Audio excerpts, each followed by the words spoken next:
Go Birds! Go Birds! We heard it. We heard it all year in the comment sections, in the live chats. But boy, does it feel good.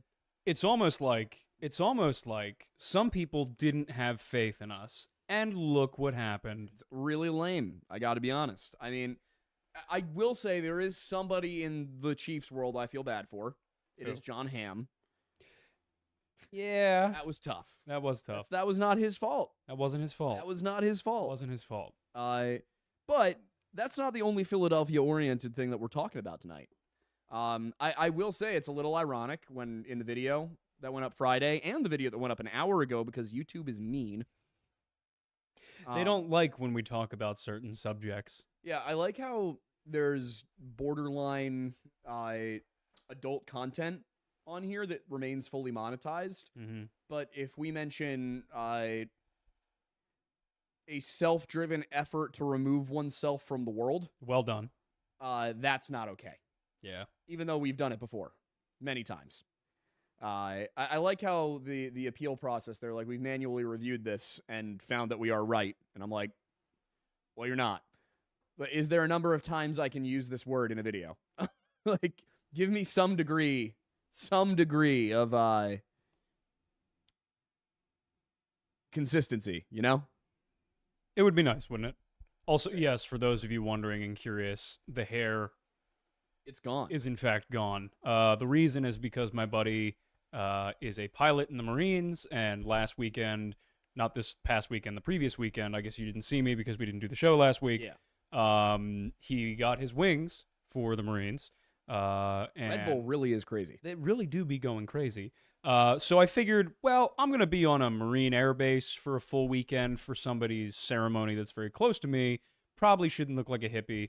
And to be completely honest with you, having to tie it back every waking moment of the day was starting to grow annoying, so the short hair's back. I also thought he was a girl a few times and grabbed his ass. It was, it just got a little weird. Suddenly, the height and the long hair. Suddenly, HR got a lot more simple around here. Yeah, just so many complaints that were coming in, and that's really confusing because I was filing complaints with myself, He's coming to me. He's like, hey, my boss grabbed my ass. And I'm like, all right, I'll tell him. Got to stop doing that. Anyway, big weekend for Philadelphia. Aiden, what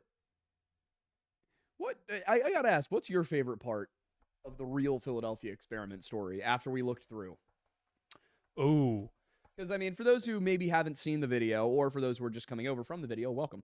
But for those who have not seen our Philadelphia experiment video, the gist of this story is in 1943, the U.S. Navy used one of Einstein's theories to make a ship disappear, and then accidentally teleported it. We looked into the actual story, and that is very much not what happened. It seems that what happened is somebody had maybe heard about what degaussing is and got the wrong idea. Aiden, do you know what degaussing is? Remind me. It is, I am not, just off the bat, I am not a physicist. I am not an electrician. I don't know the details about how this works. My understanding is that degaussing is basically when you run copper wire through a ship and give it, I think, some kind of electric charge so that it makes it more difficult for, it basically it turns the ship to having a neutral electromagnetic signature. So it's basically just active anti-radar. It's not even anti-radar, it's anti-mines. Oh, interesting. I always thought mines were kinetic. So, well, yes. The problem was the Germans used magnetic mines. Got it. So that a ship would pass, the mine would get pulled towards it, and then it would explode upon impact. Got it. So the idea with degaussing, and they were experimenting with this in World War II, was that you would run that electric current through the ship. It would, I guess, neutralize the electromagnetic field, and then you would be able to sail through a minefield without triggering the magnetic mines. Got it. So you were chances of getting through. So you were electromagnetically invisible, just not visually invisible. Exactly. Some people have said that the green fog that he describes could have been from that electromagnetic field in the air like the way that it interacted with the seawater or something. I wouldn't be shocked. Yeah. If have you ever seen a video of cleaning metal surfaces with running an electric current through salt water? Yes. Yeah. Electrolysis, right? Yes, electrolysis. So have you ever noticed in some of those electrolysis videos, especially if there's fizzy. copper, it's a little fizzy, and sometimes that fizz is green. Yes, because copper. Because copper. So wouldn't be shocked if there was fizzy, jumpy water that was green around a copper wire wrapped ship that had an electric current running through it. That does seem to be the most likely outcome here. Yeah.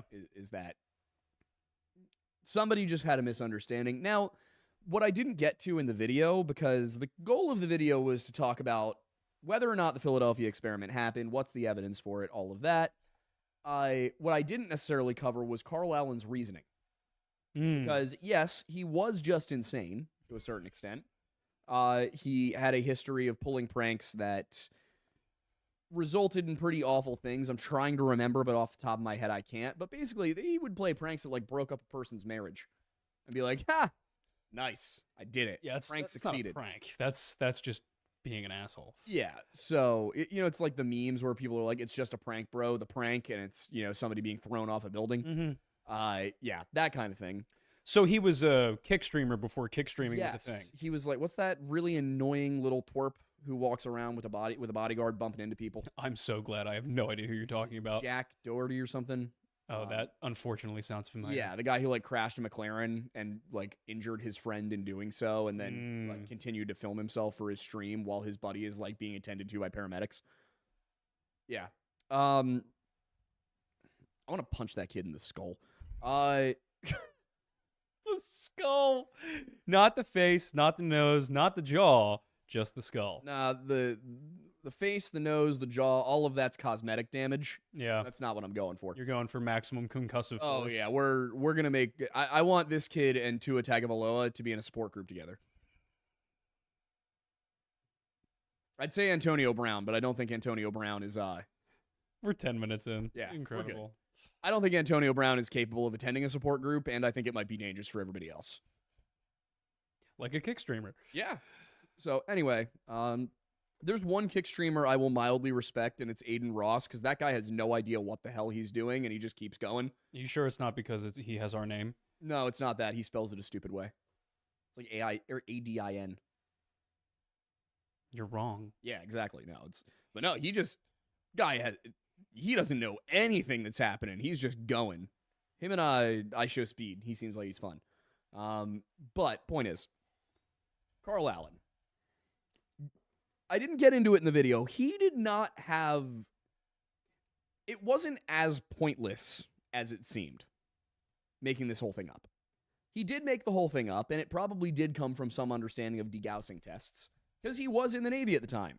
He was on the Andrew Farusith. That's all proven. Real things that happened. He was also a very firm believer in UFOs and aliens, and did believe that... I think he did genuinely believe that he had learned something from Albert Einstein. Factoring into it is, remember there was the point in the episode where I said that he seemed to genuinely be under the impression that he had co-authored a book with Jessup? Yes. I wouldn't be surprised if he read and annotated some of Einstein's work and got it into his head that he co-authored something with Einstein. Yeah, somehow mistook his own annotations as being part of the... Yeah. The way he definitely had some sort of learning disorder, the way it's talked about. He was extremely bright. Struggled with social situations, definitely had some probably issues discerning reality from delusion. So I think he probably had maybe schizophrenia.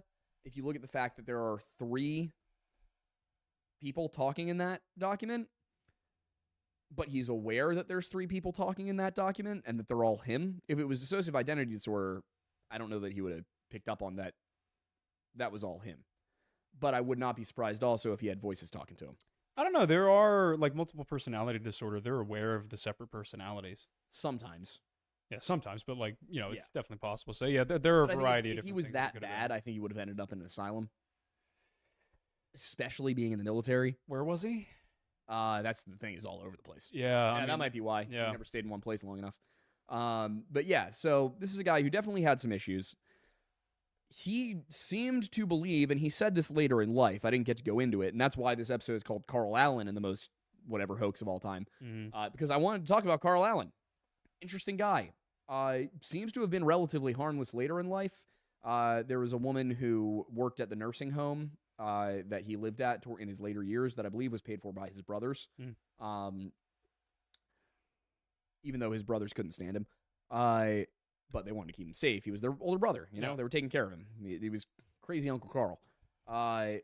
So this woman who spent a lot of time with him later in life actually ended up writing this book with her son. Her son then passed away before the book was published, and so she finished the book as kind of an ode to him. Yep. And in that book, she describes knowing Carl Allen and some of the conversations that they would have. Mentioned that he looked very old for his for being born when he was. Just like, he was definitely going through it throughout his life. I lost my train of thought. Damn, where was I? You were talking about he was in the nursing home. She wrote the book with him. Oh, yeah, I think it was just going over who the guy was as a person. Yeah. So, yeah, I think he had this idea. Right, that's where I was. He had this idea that he had written this thing with Einstein. He had this idea he had written this thing with Jessup. I think a lot of people gave him too much credit for how in control he was, because I think, given at the time that it was, probably didn't occur to them, to his parents and people around him, that this was a legitimate issue and that maybe he was just being a little goofy and didn't want to focus based on the way that they talked about him. That sounds like what it is. It was all very dismissive. Like, yeah, Carl sends us this stuff every now and then. And don't get me wrong, I don't blame his parents. They couldn't possibly have known any better. Yeah, what time frame was this again? He was born in 1925. Yeah, so there's only so much people knew back today, then. If he had been born in 2000, he would have been in special ed. Like, he would have had an IEP. Or a GIEP, probably. Yep.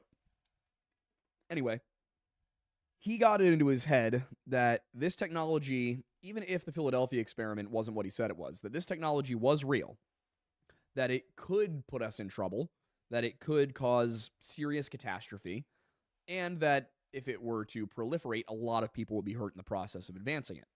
So he even explained that at one point. I forget to whom, but his whole thing was, I was trying to warn Jessup about this. I was telling him all of these things so that he would stop pushing for more disclosure, because he genuinely feared what would come of it. Later in life, he goes ahead and says, I was wrong. I've changed my mind on that. Like, I don't think that it was all that big of a deal. But at that point, the damage has been done. Mm-hmm. On top of that, these guys, Berlitz and Moore, who I guess somebody pointed out in the comment section, I didn't know this, I think it was William B. Moore, was eventually like ostracized from the UFOologist community because he was actively spreading disinformation on purpose. Was there any indication of why? I didn't get there through it. I was like, oh, that's interesting. What do you know? Yeah.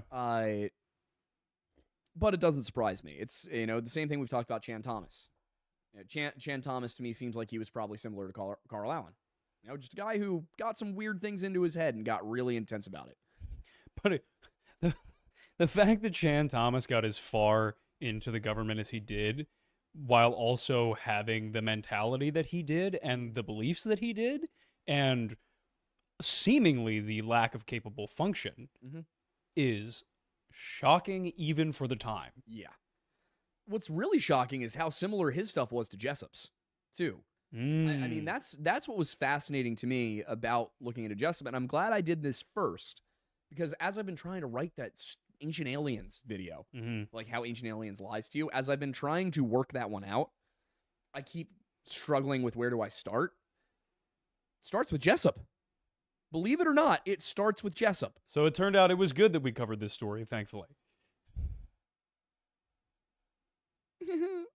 He was not happy about covering this story. No, I did not have a good time writing this story. I did not have a good time filming this story, and I did not have a good time watching YouTube throttle this story. Yeah, it's been a bad experience from start to finish, but at least something positive came from it. I had had a bad 7 days. I have not been a happy man. Yeah, so it all starts with Jessup, because Jessup talks about all this Atlantis and Lemuria and Mu, but he's the first one I've ever seen who directly connects this with aliens. There's other people who talked about Atlantis and Mu. I mean, Ignatius Donnelly was doing it in the 1860s. Mm-hmm. Plato was doing it in like the 400s. Yeah. Plato wasn't talking about aliens. Ignatius Donnelly was very much on the Tartaria line of thought. You get to Jessup, and he's like, the pyramids. Aha. You know? I actually don't think he mentions the pyramids in the book, but his whole thing is there was this advanced civilization, and it had come down here through the aliens, and that's what you really need to understand. And that's where all of these things... He does mention the pyramids, actually, now that I think about it. You know, the pyramids were the result of advanced alien technology. Does he cite anyone else as having noted these possibilities, or is he kind of really the seminal figure? He kind of talks about other people's theories, but I don't think he talks about anybody else tying it together the way that he has. Okay. His goal was to... I mean, the goal of the book is to provide a case for UFOs, as it is called, you know? So there wasn't... I don't think he saw himself as any kind of seminal figure. I think he seems to have seen himself as a standing on the shoulders of giants type. Because, I mean, he has to have looked at Donnelly to get Mu, Atlantis. You know, he has to have. What's very interesting is that, you know, 5 years after he dies, Chan Thomas comes out with his book that says a lot of the same stuff, but then really throws a curveball into it. Really shifts some poles. Yeah. Until the cataclysm. Not a huge fan of Chan Thomas. Oh, he was so creative, though. He really was. The movie 2012, I believe, is basically just based on his book. Yeah, I mean, I haven't seen the movie since 2012, but... The wild thing is that the whole thing wasn't declassified until 2013. That's funny. Yeah, so I mean, the fact that 2012 gets that close when this I mean, granted, the unclass, he put one out in the 90s. Well, a lot of 2012 was based off the Mayan predictions, wasn't it? Yeah. I mean, that was the big thing that everybody was talking about at the time. Yeah. Which, by the way, tangent, the Mayans weren't saying the world is going to end in the year 2012. What were they saying? The Mayans were like, our calendar works on a cycle, and that's so far away from right now that we don't need to add the next cycle yet. There's nothing about the world ending. They do have these ages of the world, and that, I think, was the problem, is you had the idea that the Mayans have these various ages of the world that we've gone through, and then you have the cycles, and, okay, so when this age ends, it's going to be a massive catastrophe. Also, like, important thing to note here, Jessup, for example, went on expeditions to look at Maya ruins as the astronomer along for the ride with the archaeologists. We couldn't read their inscriptions at the time. We hadn't deciphered Maya. When did we do now? The 80s. Wow. I think it was fully deciphered by the end of the 80s. I think they started getting there in the late 60s. Okay. But it took a long time to figure it out. They had to get through, I mean, like, because also you got to remember, think how different, we were talking about this on Weird Bible the other night. Think about the difference between the King James Bible and any modern Bible. Yeah.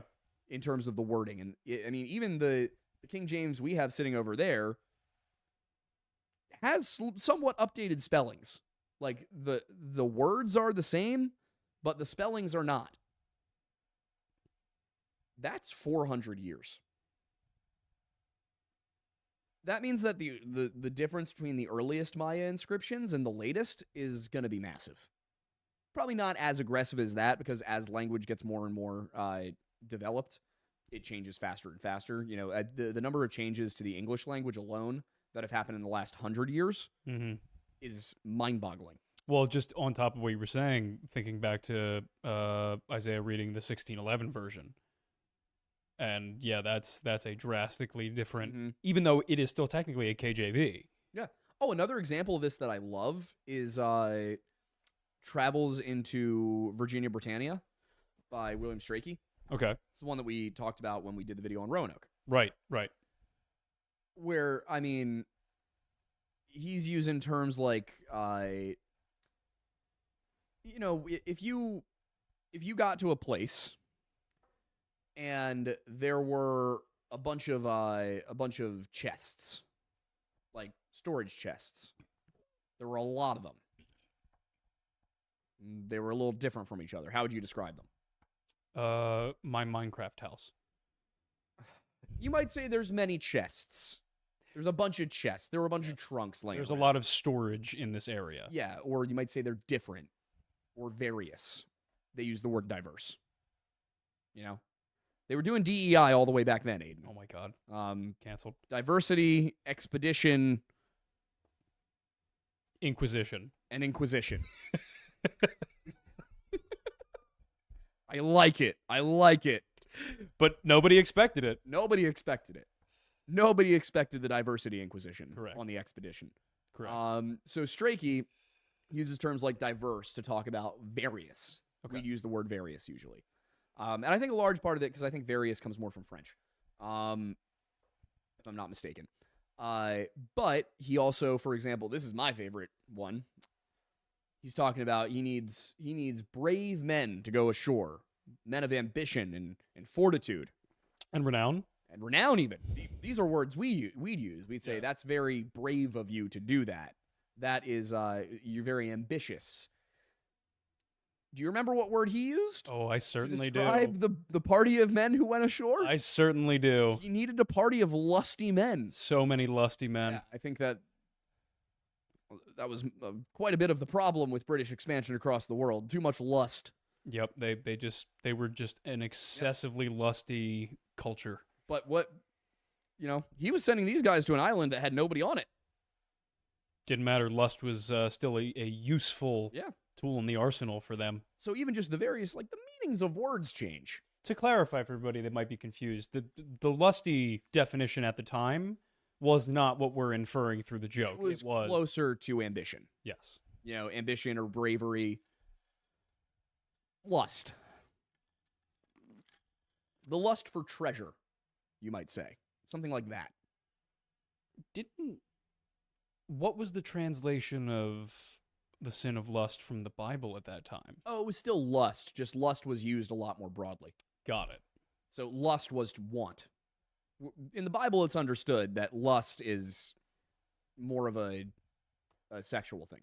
Whereas broadly in English at the time, lust was more of a... It's kind of weird that we did a bit of a horseshoe with that term. Yeah. It is. Linguistics. Crazy. Mm-hmm. Oh, yeah. It's crazy. The reason we speak the language we do is because a bunch of people got on horses and rode west out of the Caspian steppe. 5,000 years ago. Otherwise, we actually don't know what we'd sound like. Something like Basque, maybe. Like what? Basque. One of the few remaining pre-Indo-European languages. Interesting. Yeah, there's a couple of Paleo-European languages still around. Basque is one of them. I don't know about you guys. I'm learning a lot more than I expected to tonight. There's also the Voynich manuscript, which may or may not be a complete forgery, but if it isn't a forgery, it's very confusing. What does it say? I don't know what's on the Voyage manuscript, and I guarantee most of the people watching don't. That was my point. Nobody does. Oh. It's written in a completely alien language. Nobody knows how to read it. Oh, okay. And That it was found in Russia. That was not... Might not be Russia. It was Eastern Europe, but... I figured what you meant was that the things that were said on it are confusing. No. Well, yeah. 'Cause we don't know what they are. It's like... Got it. It also... So here's the thing. It's believed to be one of two things. Either it is a forgery and nothing more, or it is some kind of medical text.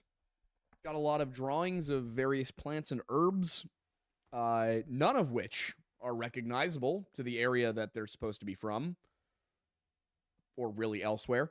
I might do a video on this one too. Cool.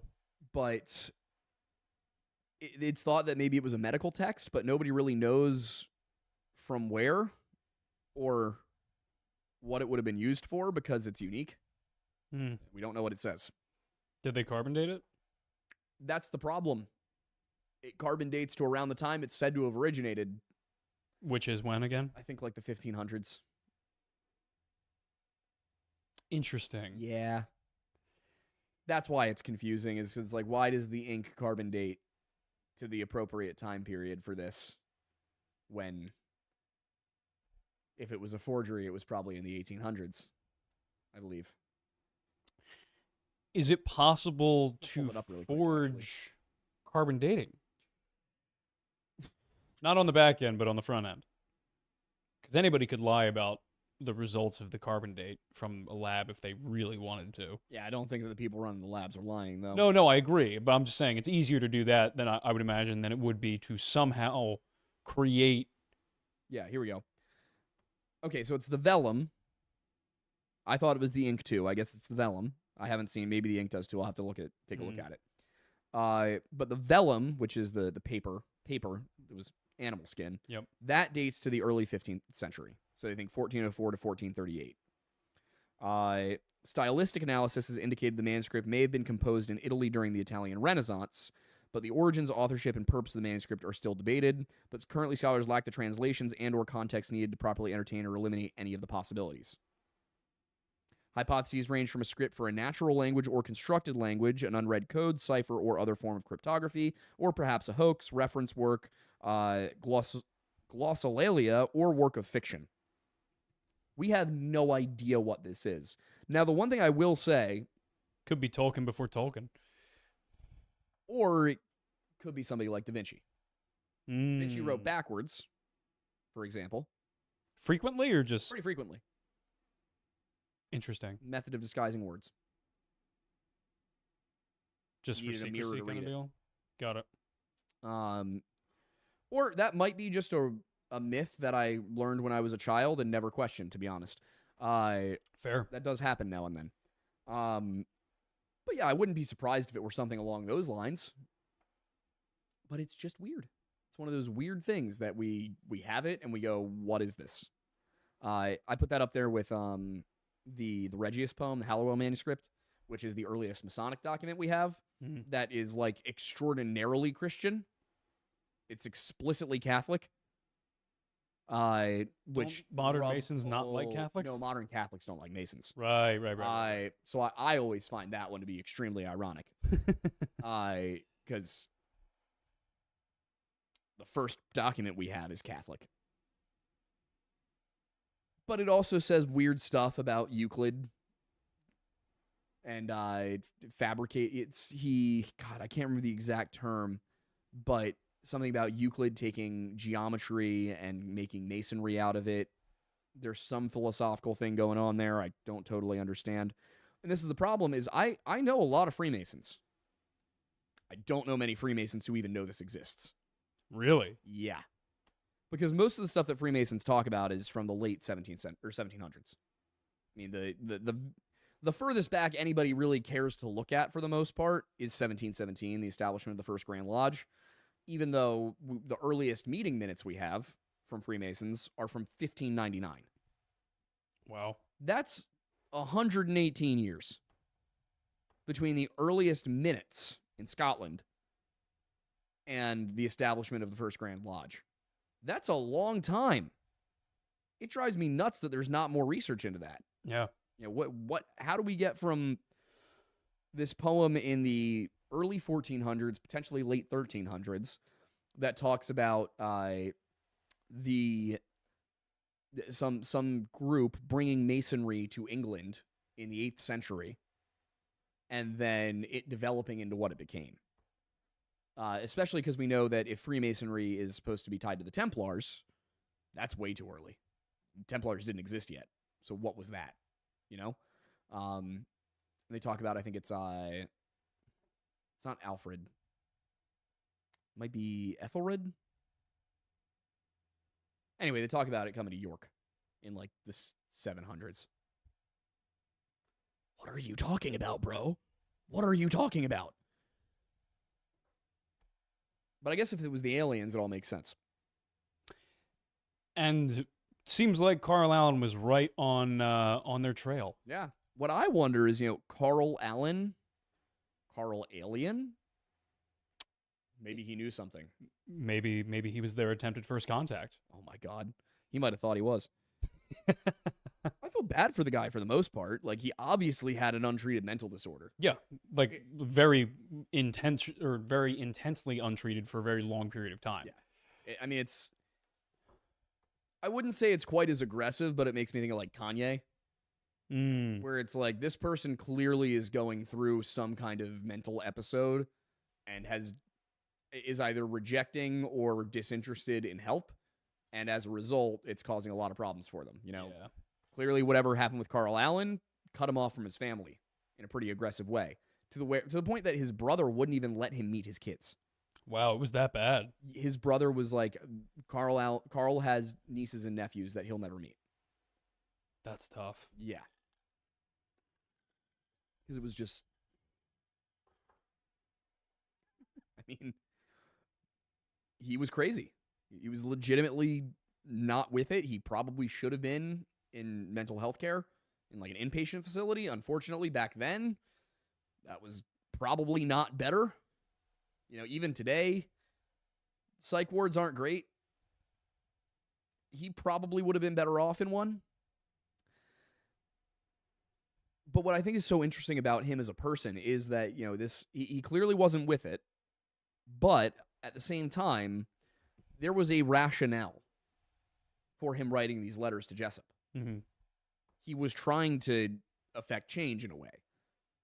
And in a way that makes a lot of sense. He was afraid of this thing that he felt would be dangerous, so he tried to stop it. But the degree to which he had to invent things to get there is weird. And I gotta say, what's even weirder about it isn't everything he said. It's the people who jumped on board with it and started pushing it even further. And I don't mean like people like Moore and Berlitz who were trying to make a buck writing a book on a ridiculous topic. There are people out there who glued themselves on and insist this happened. And I cannot for the life of me understand why. Carl, I get it. He had a reason. He had a motive. Other people, like Al Bieski, I think his name is. Why? What do you stand to gain joining in on this? Yeah. Nothing. And it doesn't seem like it's for books either. It's just like very intense about it. And then I see the other weird stuff, if we look at back to Jessup, I think Ivan Sanford was his name, right? That sounds right. Ivan T. Sanford. He, for absolutely no reason that I can think of, starts telling people that Jessup was not found in a park, that he was found in his garage. Probably, the reason seems to be that he was trying to make it more like, this was definitely him leaving the world of his own volition situation. Mm-hmm. He was in his garage. Like, come on, guys. What? Meanwhile, it's like, no, every other source says that a parking lot attendant found him in a parking lot in a park.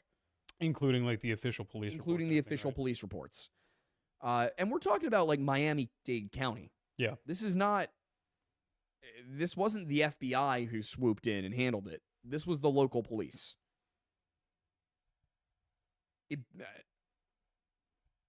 Why are you lying?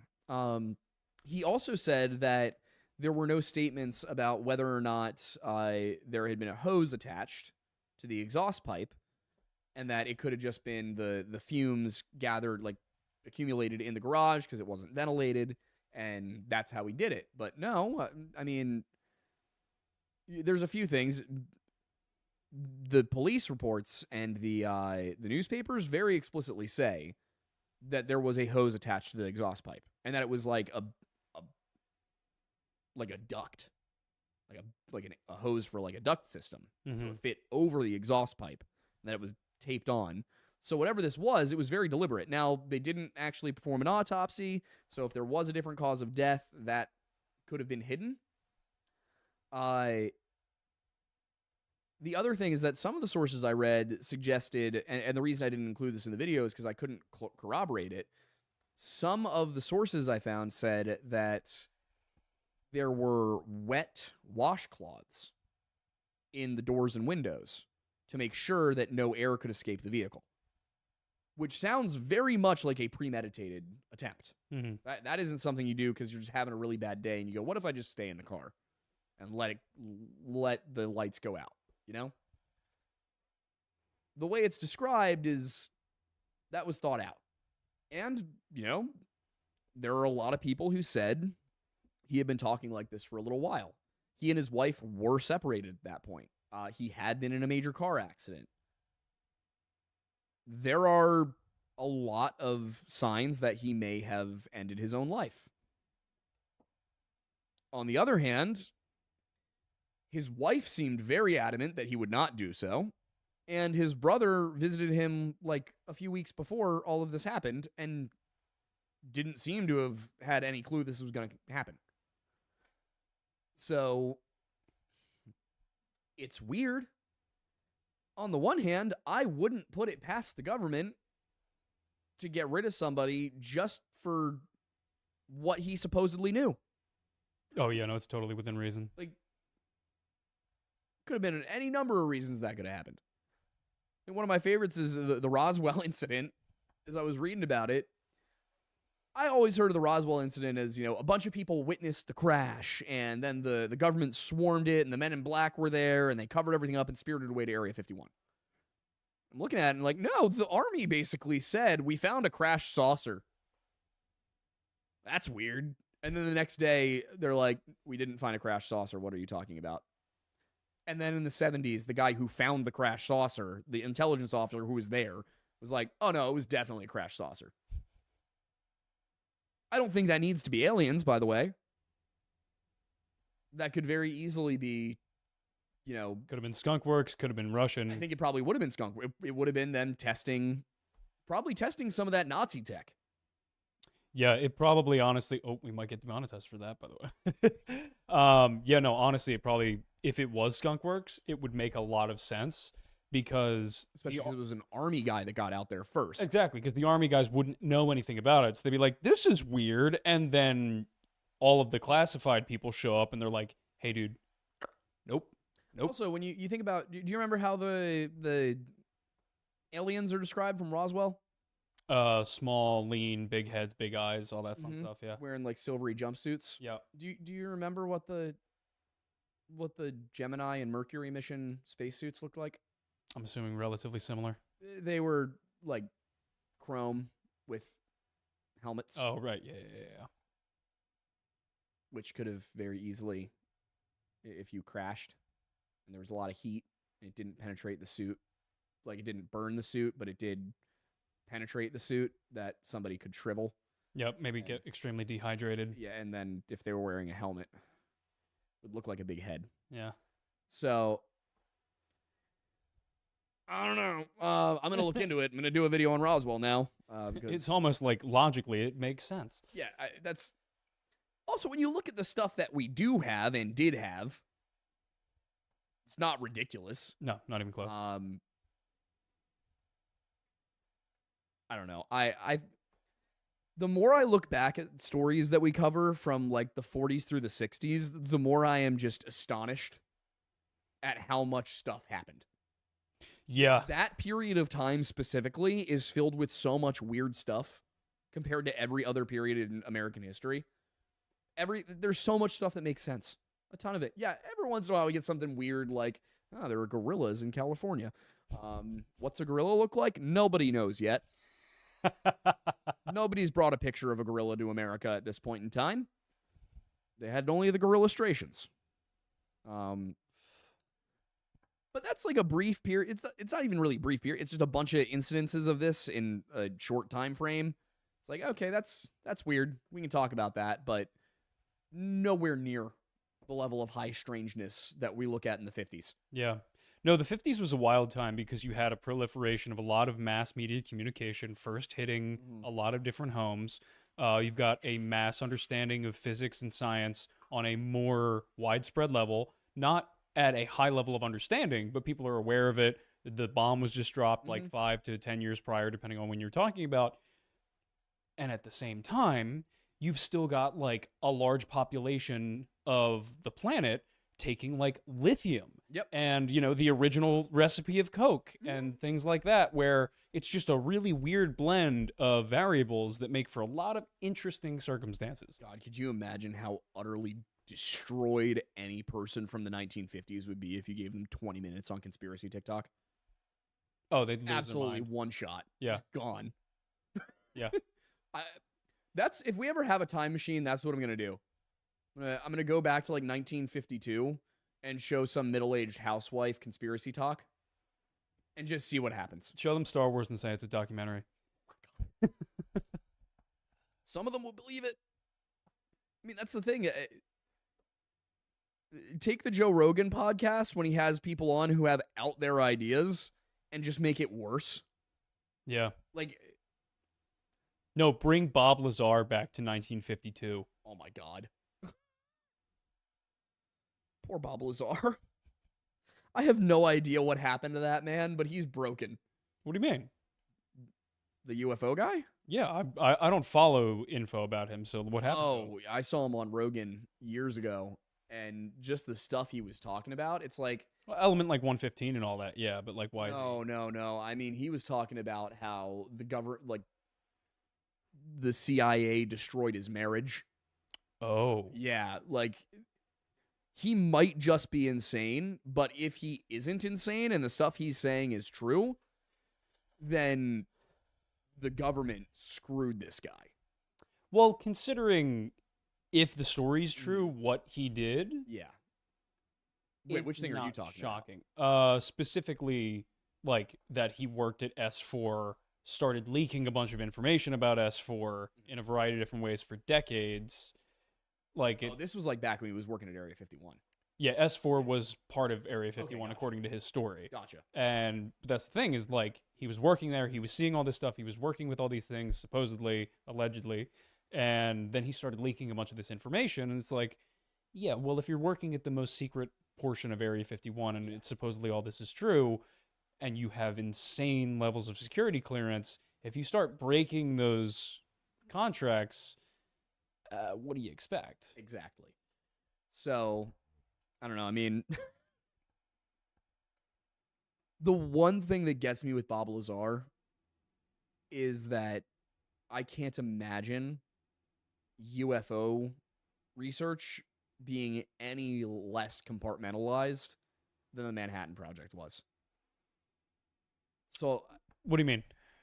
well, didn't he said he worked with like a number of different things, right? No, that was the opposite. Oh. Yeah, no, he only had access to certain elements of the craft, Gotcha. supposedly. Gotcha. Yeah. Okay. So my understanding was that he had worked on a few different like stages of it. Supposedly, and I could be misremembering, but supposedly there were multiple crafts in Area 51. Gotcha. S4 was one craft, All right. and he was only, his only purpose was understanding the propulsion now this is system. coming back to me. Yeah. Yeah, you're right. This is coming back to me now. We should do a deep dive on that. That would be an interesting one. Yeah. Also, it's a very interesting thing that you get with people like him. They become extremely skittish. Like, have you ever like he is a very skittish person. When you watch him on camera, like you can see the nervousness. Yeah, and that's the thing, is like, you don't know if that's paranoia from some form of mental illness or if it's just genuine paranoia because of, if the story's true, Then he has a reason to be paranoid. yeah. Which there's a real catch-22 there if you're the government, because like if he is telling the truth, you have two options.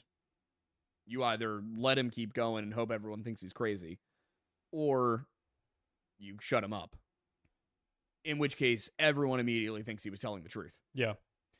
It seems like from the stories that he's told that they covertly tried to shut him up in ways that like couldn't really be traceable. Like, they weren't overt, stuff like that. Weird phone calls, wiretapping, the whole thing with his wife. Yeah. Which, at the same time, if you give a man nothing to live for, you give him no reason to fear you. Yeah. So, The moment you take away the things he loves is the moment you create someone who's ready to become a martyr. yeah, I mean, and the sad part is Ashton Forbes seems to think he's in that position. Check out our MH370 videos, everybody. It wasn't sucked into a wormhole, I promise. I promise you the plane did not go into a wormhole. It's a fake video. We proved it was a fake video. Aiden proved it was a fake video. It took him 5 minutes. 5 minutes in Premiere. Not even After Effects. Brother. Yeah, it was a fun little video to do. Two videos. Yeah. The debunking of me in Premiere, which is not a visual effects software, it's just a video editing software with some minor capabilities for like keying and stuff like that. Yeah, I took the original assets and showed how you make that into what it ended up being. Yeah, that was fun. That was a good time. That's in part 2. Check out both parts. It's a good little series. God, what a. Also, other thing that we're gonna have coming up is gonna be Gabby Petito again. Oh, so it is coming up soon. Nice. Yeah, the documentary on Netflix comes out pretty soon. I think May. Okay, cool. So hopefully we'll be able to get her mother and brother onto the show. Yeah, that'd be nice. As we had talked about with them a while ago, they offered to come on years ago. Years ago, being they were like, yeah, once all the lawsuits are over, we'll come on the show. That was 2021. Wow. Yeah, that's how long the legal cases have dragged on. That's insane. Yeah, no, it's it is crazy what went into that, and the fact that the laundries just kind of got away with it. I am that letter, you know, the letter I'm talking about. I know exactly what you're talking about. Still skeeves me out. I really look forward to not only having the family on the show, but specifically the video that we end up doing to do a proper deep dive into that case, because that's going to be a fun video. I don't know that fun would be the right word, but I see where you're coming from. Fun in the sense of watching you tear down the laundry is going to be fun. Yeah, I'm looking forward to it. Roberta Laundrie is such a creep. Ugh. I mean, in the letters, it's such a like reverse edible complex letter. Yeah, it's scary. If you need to bury a body, I'll give you a shovel. If you need to break out of prison, I'll get you a file and a cake. If you need some belly rubs, I'll come give them to you. Horrid, wretched. It very much felt like she was jealous of Gabby. Which is the level of boy mom going on there. The one person in that family I do feel bad for is Brian's sister. She doesn't seem to have known anything about anything. Yeah, it's got to be a tough position to be in. Because you don't want to believe it, but I mean, from what I can tell, it's kind of like with Burke Ramsey's siblings. Yep. You know they know. Yeah. You know they know. Speaking of, a lot of people are wondering when we're going to get back to the next episode of John Bonet. Well, not any time in the next month now that YouTube decided nobody gets to see the Philadelphia experiment video. I mean, and I don't want to... Maybe I'll be able to do this better talking about it than typing about it. I think I've seen a lot of criticism, people that are like, you know, well, if, you know, all you care about is the money. And it's like, no, I very much want to get to the bottom of the case. I'm very passionate about it. I feel like, you know, maybe we can put something out that really hammers it home for people, especially after, you know, I've done a lot more research than we've presented so far. So when I speak about it on this show, I'm a little bit more forthcoming with, you know, my beliefs, my opinions. In the series, I've done a good job of holding that back up until episode 4, where it was really impossible to talk about it without pointing out that the Ramseys were lying, you know? Yeah, and the reason that we're going about it that way for the most part is in order to present the case as data-focused as possible, because we don't want to lead you into believing anything. We want to present as much information as clearly as possible, because one of the issues and the reason why he's done more research than he's actually shown so far is because so many of the resources that are there to provide information about the case are incomplete and contradictory. Mm-hmm. So what Mattis has been doing, and then I by proxy with the visuals, is creating a comprehensive timeline based off of all these varying versions of the story. And following things as the police learned them. Yes. That's the other important thing, is that everything I've seen has been, here's everything that happened in the order it happened. To some extent. But it's really easy to look at it and go, oh, I can't believe, you know, the reason this is unsolved is that the police did a terrible job. No. That is not the reason it's unsolved. And that is, I think, what has been relied upon by the Ramsey side for 30 years is, well, you know, the police just did such a bad job with the investigation that it can never be solved. We'll never know who did it. And if you've got people convinced that the police bungled it that bad, nobody's going to expect it to be solved. They're going to just by default assume that it was an intruder.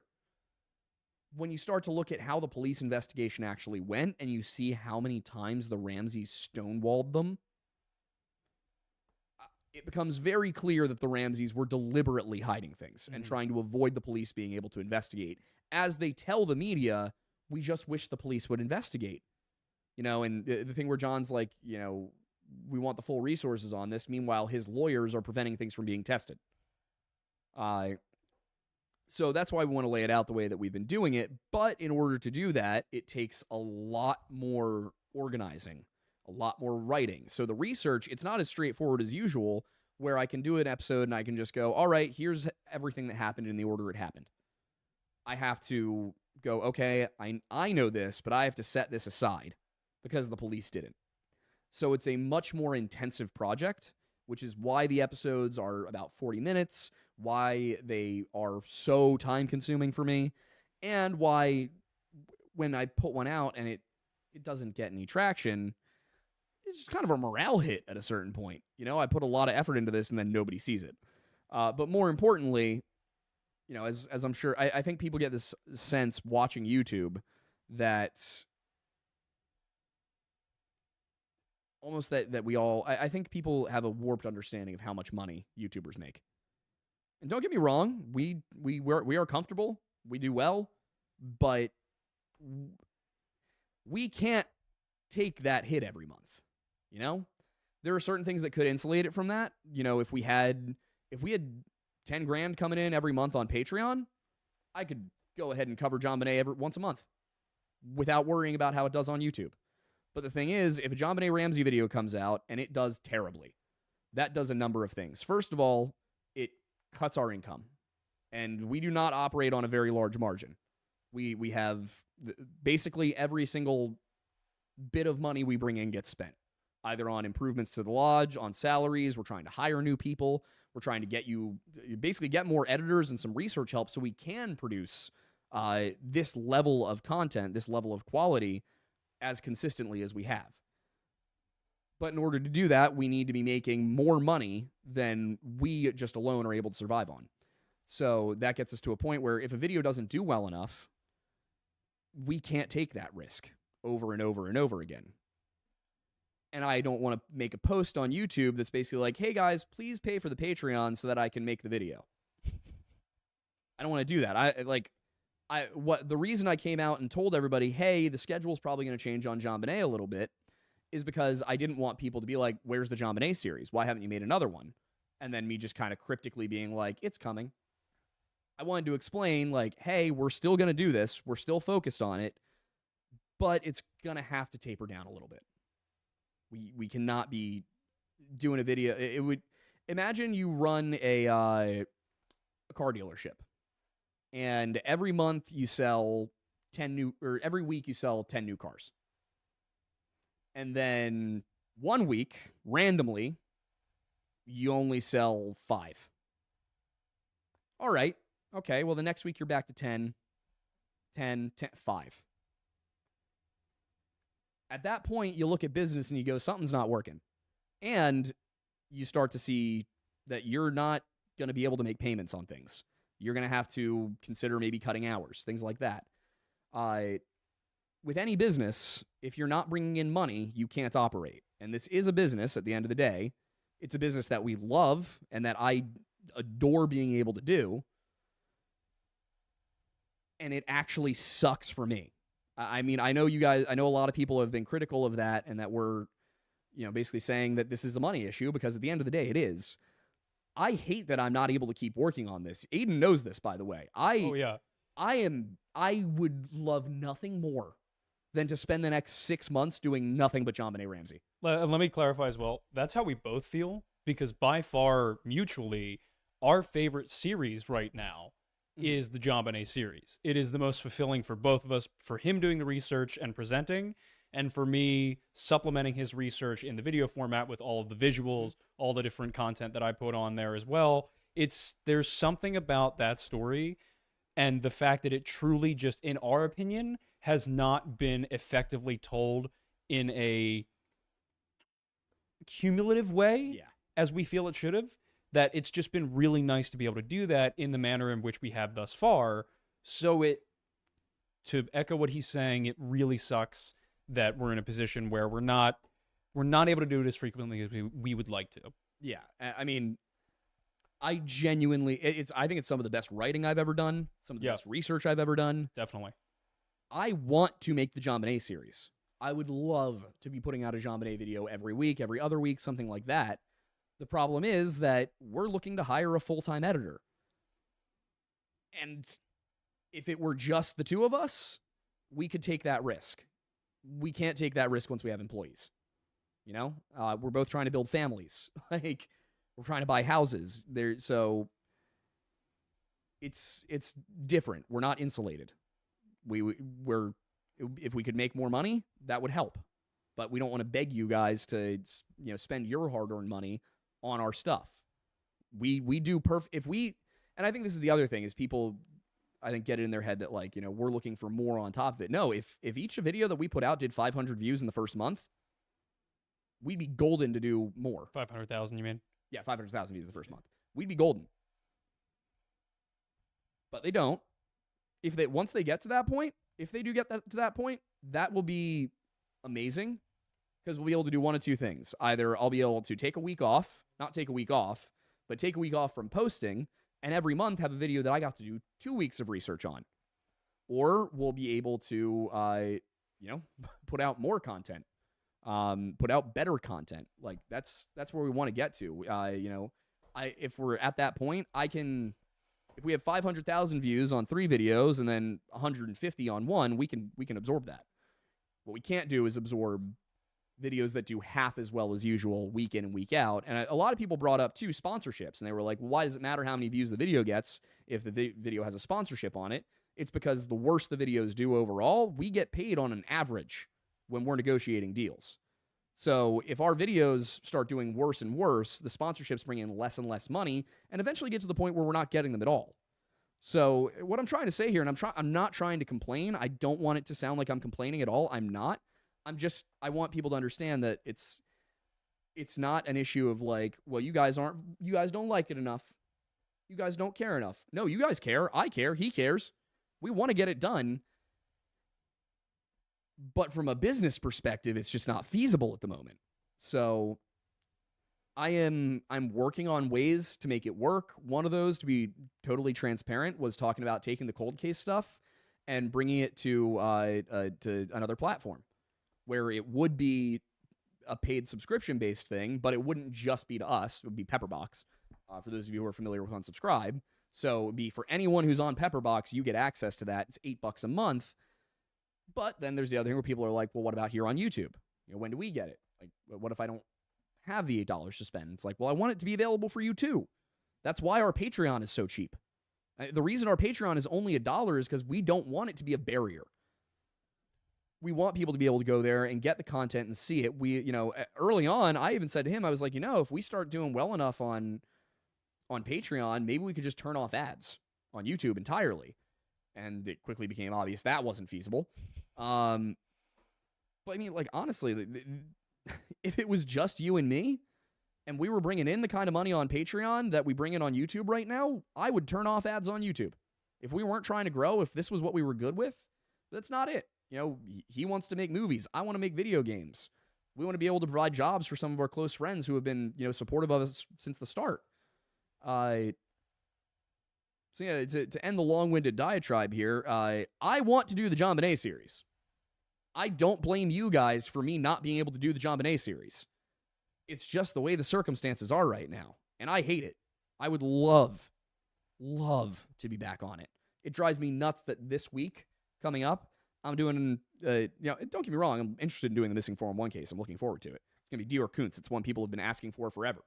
I would love to be doing JonBenet.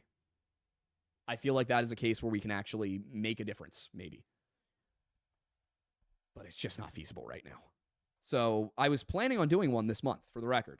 I was going to try and make it a monthly thing. I was like, all right, we're doing well enough that we can take that hit once a month. Unfortunately, because of how unpredictable YouTube has been recently.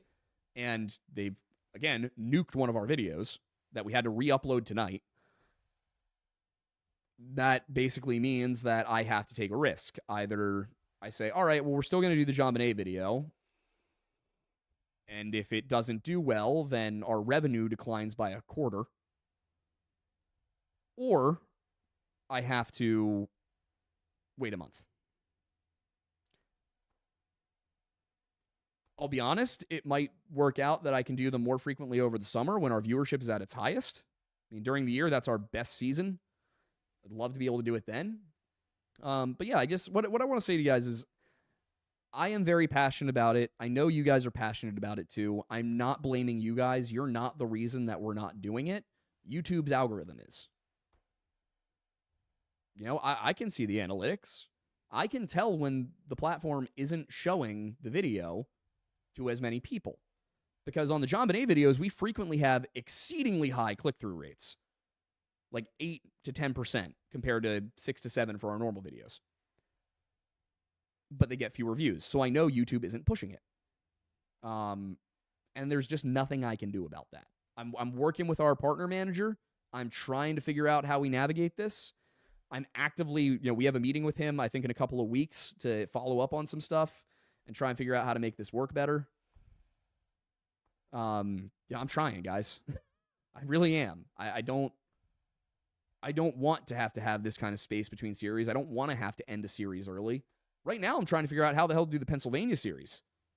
Because while a lot of those are interesting cases, half of them, there's like 2 newspaper articles, and that's it. So I have to adjust. I have to rework it, and I have to take some time because, over the summer with the Appalachian cluster, with the Great Smoky Mountains cluster, those were all well documented. Pennsylvania, not so much. So I'm having to rework it. I might have, the next video might be the cases that are kind of weird, but not necessarily super weird. And then it might be the final video is cases that genuinely are inexplicable. Yeah. Yeah, the weird case and then the unexplained cases. Exactly. So, I like I said, I'm not trying to make this a complaint. I am not upset at all. I just want people to understand that, we're not abandoning it. We just have to change the strategy a little bit. Yeah, this is not a we I want feel to bad do for the it. Aidens thing. This is why we don't do certain topics sometimes. Yeah. That's all it is. There's a lot of topics I would love to cover, and I look at it and I go, you know what? As much fun as this would be, as much as our core audience would love it, as a CEO, I can't. Yep. I got to play 2 roles here. There's the content creator and the CEO. Yep. And so, unfortunately, the more we're able to do as a company, the less I'm able to do as a creator for now. The goal, for the record, is that we push through this for another year, and we're at the point where I can cover whatever the hell I want, and I can really take it to heart when you guys say, please cover this. And I am trying to do that more. I mean, we got some feedback over the fall that was like, hey, guys, we feel like the channel isn't what it used to be. Can you go back to covering these things? And I went, yep. So I did China Kandahar, Philadelphia experiment. I got Roswell in the pipeline. I've got Dior Koontz, which is one people have been begging for. Got some more Bigfoot in there. Got some Bell's Canyon in there. Like, I saw you guys saying, hey, it feels like it's just turned into a debunking Missing 411 channel. And I was like, you know what? You're right. Let's fix it. And I'm trying. I'm working on it. There's going to be growing pains, But you guys are our business. We want to keep you happy. You're our customers. Our goal is to keep you guys satisfied with our product. And we are trying our best to do that. And sometimes we're going to miss. But I can promise you, we sit here and we're best friends. We live next to each other. But we have a ton of meetings, basically, informal meetings where we're like, how can we fix this? How can we fix that? How can we improve here? Yeah, we wish every video was like Killdozer, but unfortunately, not every video is like Killdozer. The thing is that Killdozer was a scenario in which almost every star in the solar system aligned. Yeah. And that was something that we had discussed months in advance because we saw that opportunity ahead of us. And I mean, I know personally for me, ever since we started YouTube. I'd been interested in Killdozer since I first saw it on the Gone in 60 Seconds. When We I was all know why you were really interested in Killdozer, and it had nothing to do with the reasons. I like big vehicles. He watched I Dig Dirt and said, I'm going to make this my personality. Yeah, I did. That was coal propaganda, I learned. Yeah, it was That was 100% fossil fuel propaganda. 100%, and it worked wonders on me. Yeah. But no, so we planned that months ahead of time, and we both, I know for, like I said, me personally, I'd always really wanted to do a video on Killdozer, and the dream was like, I want us to have the best video on YouTube about it. And I think we hit it. I'm really proud of that. But unfortunately, the majority of what we cover does not have that broad of an appeal. It doesn't have that many stars aligned where, like, it's an anniversary of something that people are going to be talking about that has already had some traction before, that we're able to kind of really get new eyes on it, things like that. It's a rare scenario. However, there are creators on this platform that are capable of getting those kind of viewerships on a consistent basis. Everything we do, we're friends with several of them, and we're looking forward to being in that position so that we can give you what you want. Every video we do something a little further to try and find a way to kind of, get ourselves into that echelon by just making better content for more people to want to watch and see. And I mean, our channel's growing. Things have been great. We're very happy. Yeah, we're not disappointed by any stretch of the imagination, but it's just, our growth is greater than a lot, slower than some, and based on what our hopes are for what we want to provide you, where we want the channel to go, where we want our company to go, we're just not at those milestones yet to be able to do everything that we want to be able to do for you guys. Yeah. Unfortunately, there's a lot more stratification than I think you might expect. And I can tell you guys, as somebody who was not doing this 5 years ago, I had no idea how complex this would be. No. There is so much going on at all times. No. I cannot believe... I consistently feel like everything's going to fall apart because we built this so fly-by-night, total house of cards, and we're working slowly behind the scenes to un-F everything. I have to spend at least half of my day tomorrow on the phone with Pico because for some reason they won't let me access our account. So who knows if they're going to turn off our gas tomorrow or not. I completely understand why so many people who build companies eventually step away from the CEO position. Yeah. I get it. Yeah. Because this is not why I do this. I'm not a businessman. I'm not bad at sales, but I'm not a businessman. This is not what I'm best at, and it takes away from the thing I'm genuinely good at and the thing that brought people to the channel in the first place.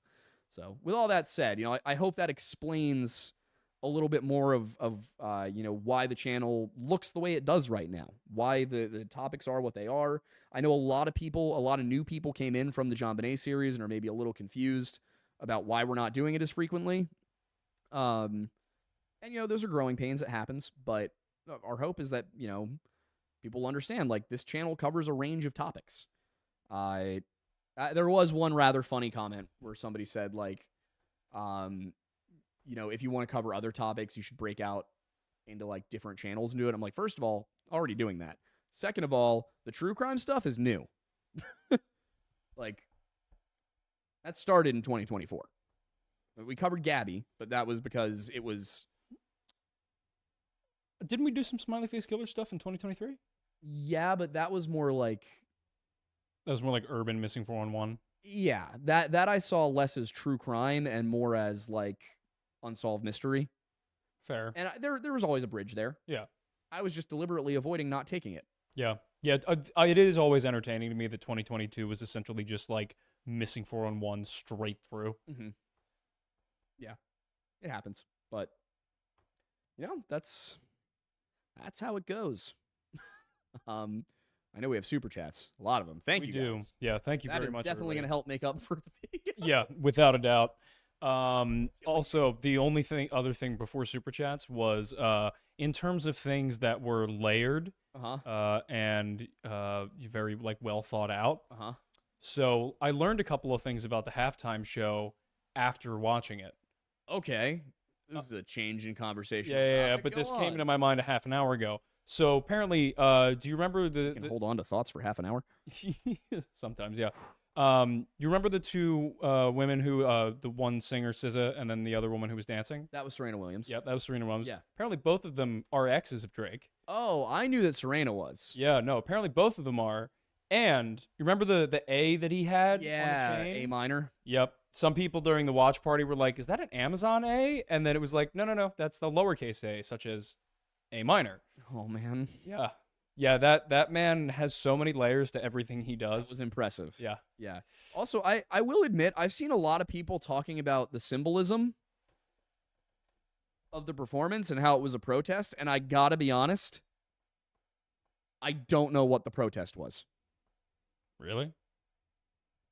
Just everything politically happening right now. It was not very direct. That was the intent. Okay. Yeah. So I was like, I don't... I was looking around and I'm like, I feel like I'm supposed to get it. And I did not. Yeah, it's more... Granted, we had been drinking all day. Yes. Yeah. No, it's... I also couldn't hear what he was saying. The best thing... Yeah, they didn't mic him well. Also, my hearing sucks. Yeah, your hearing's also bad. The best thing about Kendrick Lamar in literally everything he does, there are multiple layers. Okay. So, like, part of the reason his albums have gotten so many Grammys and why he is considered such an amazing artist is because, like, when you look at analyses of even just a single song or a single verse, he will have, like, 16 references within 2 lines. Jeez. And, like... Oh, I think you were telling me about this, that, like, there's people who have broken it down. Yeah. And it's just, like, the amount of things that he works into everything he does is, like, spectacular in terms of art and artistry. I was listening, like, while he was performing, I was listening to the lyrics and everything. I was like, oh, he writes like a author. Yeah, 100%. His lyrics have foreshadowing. Oh yeah. Not only that, but throughout the albums, because he doesn't just throw songs onto an album. Mm-hmm. The songs will build on each other throughout the playthrough of the discography. Albums. Yeah, exactly. So I would imagine that there are going to be some really good analyses of the structure of how that halftime was designed. Yeah. But yeah, anyway, going to Super Chats. It's 8:16. I'm going to say I don't know if we're going to be able to get to all these within 45 minutes, but we'll do what we can. A lot of them looks like short. Yes. JMO for $10, starting us off strong, is saying, the reason for my previous query about the nature of automobiles was that I may have spun my car into the bucket of an industrial loader during a storm. My dude. Oh, buddy. What happened? Why are you doing that? Put some studs on those tires. Get some all weathers, some all seasons, or better yet, some winter tires. I hope you're okay. I hope your car is relatively okay. Thank you for $10. But start saving some of that money to repair a windshield. Nonetheless, next, Tyler Dalrymple for $7.62. Love that specific specificity. Yeah. Specific specificity? Yes. Cheap. It's not just the specificity. There is a specific specificity behind that numerical selection. Pretty sure the whole thing is based on degaussing, the classified process of making ships invisible to the German magnetic mines via EMFs. Yes. I got it. I got it right. You did it. I don't know if I got the physics of it right, but I got the concept. JMO followed up with $5 saying, though having sustained awful damage to the body and 3 shattered windows, the device still runs as if it were a champion, and then I drove it home. Fantastic. Only concern is, why did you call your car a device? That's like saying diverse for many different chests in a room. I don't know, but as he was describing it, I was like, that sounds like my body in college. Do you call your body a device? Well, no, not the rest of it. Oh. Yeah, about like breaking things and it still runs. Oh, yeah, fair. Yeah, because I broke those 3 ribs. Rugby. Yeah. Literally broke 3 ribs, played the next weekend. Yep. My favorite thing about that was Mount Nittany Health sending me home for strep with Vicodin and sending me home with lidocaine for broken ribs. Yeah, that's hilarious. Topical lidocaine. Yeah, they gave me these big-ass slabs of cloth with lidocaine on the inside, and they were like, just put it on your ribs. And I'm like, this doesn't... They had asked me, they were like, do you want narcotics or NSAIDs?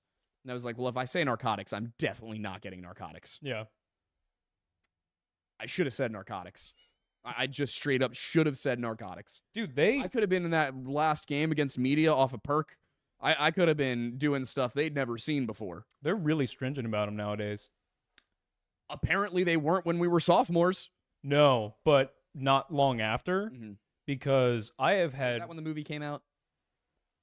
uh Sackler documentary. oh, Dope Sick, the Yeah. series. Yeah, it came out I think roughly around then. I've only had 2 migraines in my life. Both of them have, You have migraines. yeah, both migraines I've ever had have put me in the hospital. The last one I had, I woke up within 30 minutes. I realized that one was about to come on. It was the second one I had ever had. I was on the phone with my mother. She essentially sent my father over to get me. I was living 30 minutes away at the time. By the time he got there, Mm-hmm. I had been vomiting because he got there within an hour. It wasn't 30 minutes directly. I'd been vomiting for 45 minutes in an attempt to meet him downstairs because my bedroom was upstairs. I fell down the stairs because I could not stand. Through getting me to the nearest hospital, I could not stop vomiting Oh, jeez. from just the pain. Yikes. They made us wait for 3 hours in the waiting room. I think I passed out a couple times, and I don't know how long before I was actually admitted into a room. Mhm. I remember looking at my dad and saying, I don't know how much more of this I can take. Mm-hmm. And apparently that really scared him, and I think I passed out again because I don't No. remember him, like, kind of really getting after it with Uh-huh. people in the whatever. And I laid on the bed for another 2 to 3 hours, vomiting and going in and out of consciousness until they finally gave me morphine so I could just sleep. Yeah. But yeah, both times I've ever had a migraine, the only relief I was able to have was Morphine. morphine. Morphine's wild. Yeah.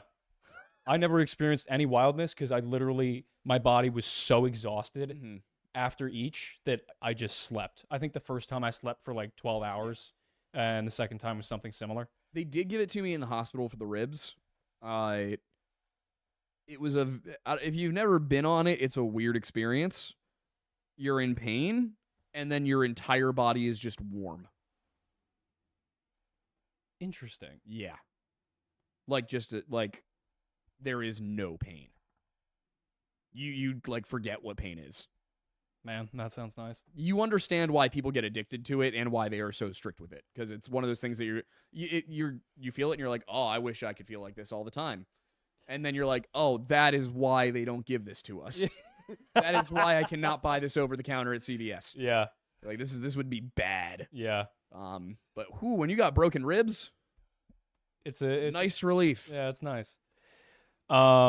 For everybody that's asking in the chat that didn't hear it the first time, the reason my hair is gone is because I went to Texas for my buddy's Marine winging. He's going to be flying the F-35. Go Jesse. Good for Jesse. And I'd had it for 3 years. I was pulling it back and tying it back every day. It was getting very annoying. And it was the perfect excuse to get rid of it. I'd been holding out for a long time because I didn't want to regret it when I did. And it was the perfect time because after I shaved it all off my head with the help of my glorious girlfriend, I looked in the mirror and I was grateful. So it was just the right time. So for those of you who are used to me with the long hair, this is how I've looked for most of my life. So welcome to a new chapter. Anyway, moving on. Echo Warrior for $9.99, thank you very much, says, Mattis, first off, how hungover are you in Thornberry? Not very, actually. Not at all, yeah. Despite how many Jello shots were taken for good luck, we are actually doing well today. Secondly, your drip on TikTok was missing the blue snow shovel. How are you to fend off the Wendigo without it? Without the blue snow shovel? Dragon's breath rounds, brother. Fair. Dragon's breath shells. Love it. See, here's the thing. The Wendigo, he's used to dealing with some people that got tomahawks. He's never met the kind of tomahawks the U.S. military has. Cruise missile the Wendigo, it's not getting up. Love it. Lisa has been a member for 3 months. Well, thank you, Lisa. Thank you very much. JMO's back at it again for $2, saying, all 16 miles, I attempted to be much more cautious. Considering you made it back, it seems you succeeded. I'm happy you're alive. Very. Hopefully, we hope to see you again this Blobfest. The White Trash Panda for $2 says, go Birds, and take the rest of the league with you. Birds. Go Birds. Go Birds. JMO again for $14.29 saying, the fear of the milk is the beginning of knowing, but fools despise knowledge and instruction. The fool must learn, however, for milk has gone to and fro in the earth and walks up and down in it. Was that a reference to the book of Job? I wouldn't put it past him.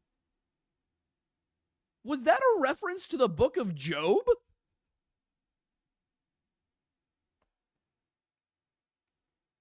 I am equal parts impressed and horrified. Okay. Love it. Cybane has been a member for 3 months. Thank you. Thank you. The Castman 777 for what I believe is 200 yen saying, the refs can't save you from an 18-point deficit.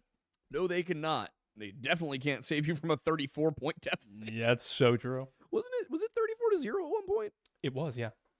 Did you see that Patrick Mahomes, his highlight reel starts at 34-0? In the second half? Yep. God, what a great day yesterday was. There's a reason I'm still wearing the jersey. Oh my God, those. How do you do a Kermit voice? It's been too long. No. I don't know what you're going to say, but I can do the Kermit voice. Oh, yeah, that's, you can kind of, you put it in the back of your throat a little bit, don't you? Yeah, you just have to put Oh, some. yeah, oh, you know what, you're getting it. It's a combination of the back of the throat and a good enunciation in the front. All right, now say the Eagles' defensive line is my daddy. The Eagles' defensive line is my daddy. Perfect. Did you see Philly fans burned a Kermit the Frog puppet No, but that's amazing. during the celebration last night? Did you see they It's tore not down? easy being burned alive. You see they tore down a Oh, pole yeah, I and did see carried that. it up broad. Yep. They tore down a couple of them. My favorite too was the fact that Broad Street, Philadelphia, and Beaver Avenue State College were indistinguishable from one another.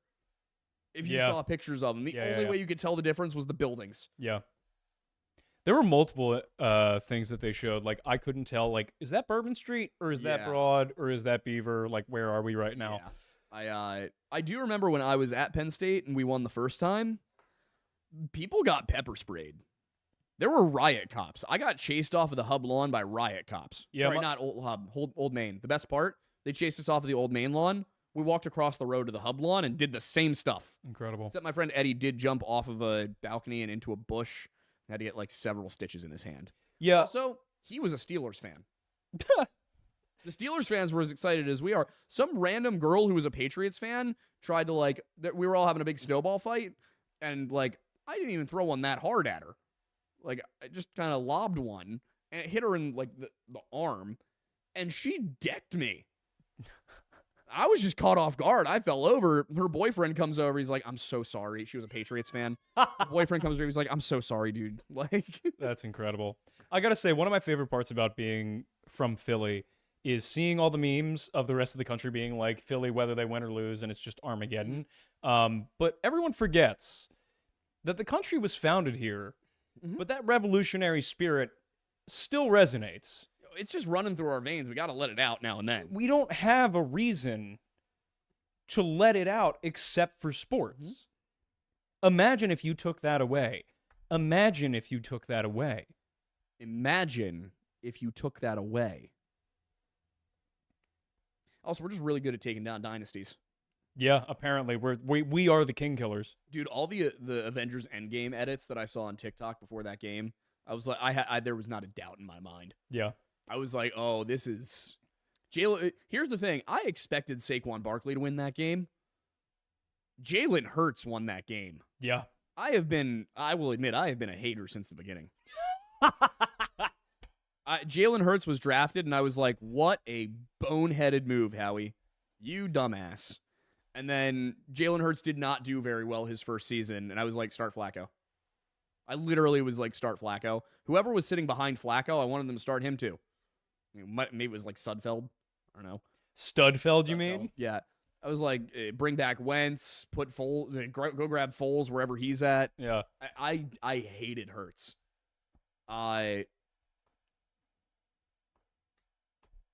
He played his ass off. Oh, yeah. Yeah. I still think he should not be in the conversation with. This is a weird thing. He should not be in the conversation with Lamar, Burrow, and Allen. He should be in the conversation with Mahomes. And I don't mean that Mahomes is better than Lamar, Burrow, and Allen. But Jalen Hurts is as good as Patrick Mahomes, and it's not a question. Patrick Mahomes is just goofy running Jalen Hurts. Oh my God, guys. Yeah, I'm saying he went home after that and got spanked by Miss Piggy. Well, here's the thing. And I'm not talking about Brittany Mahomes. I'm talking about Miss Piggy. He clearly cannot run as well as Hurts can, though. Also, Hurts has the push. Yeah. Also, Hurts can't. Here's the other thing that's been pissing me off about Hurts the last 2 years. Hurts can't run as well as Hurts can. Like season 1 and 2 Hurts, dude was speedy. It was like having it would have been like having two Barkleys. He's slow now. Yeah, but he still gets the job done. He does. It's kind of like McNabb. He's like a shorter McNabb. Yeah. Shorter? Pretty sure McNabb was like 6'4". Wow. Yeah. Damn. McNabb, dude. Keep doing the super chats. I'm gonna pull up a. Okay. Pizulka has been a member for 9 months. Thank you very much. Gomb has been a member for 18 months. Wow. Well, way to go. And said, what burned harder last night, Central Philly or Kelsey's plans to propose? Dude, there were... Oh, no. Wow. McNabb was shorter than I remembered. He was 6'2", but he was 240 pounds. Yeah, I remember him being thick. Good Lord. Yeah, there were a lot of people on watch last night. Kelsey not short of that list.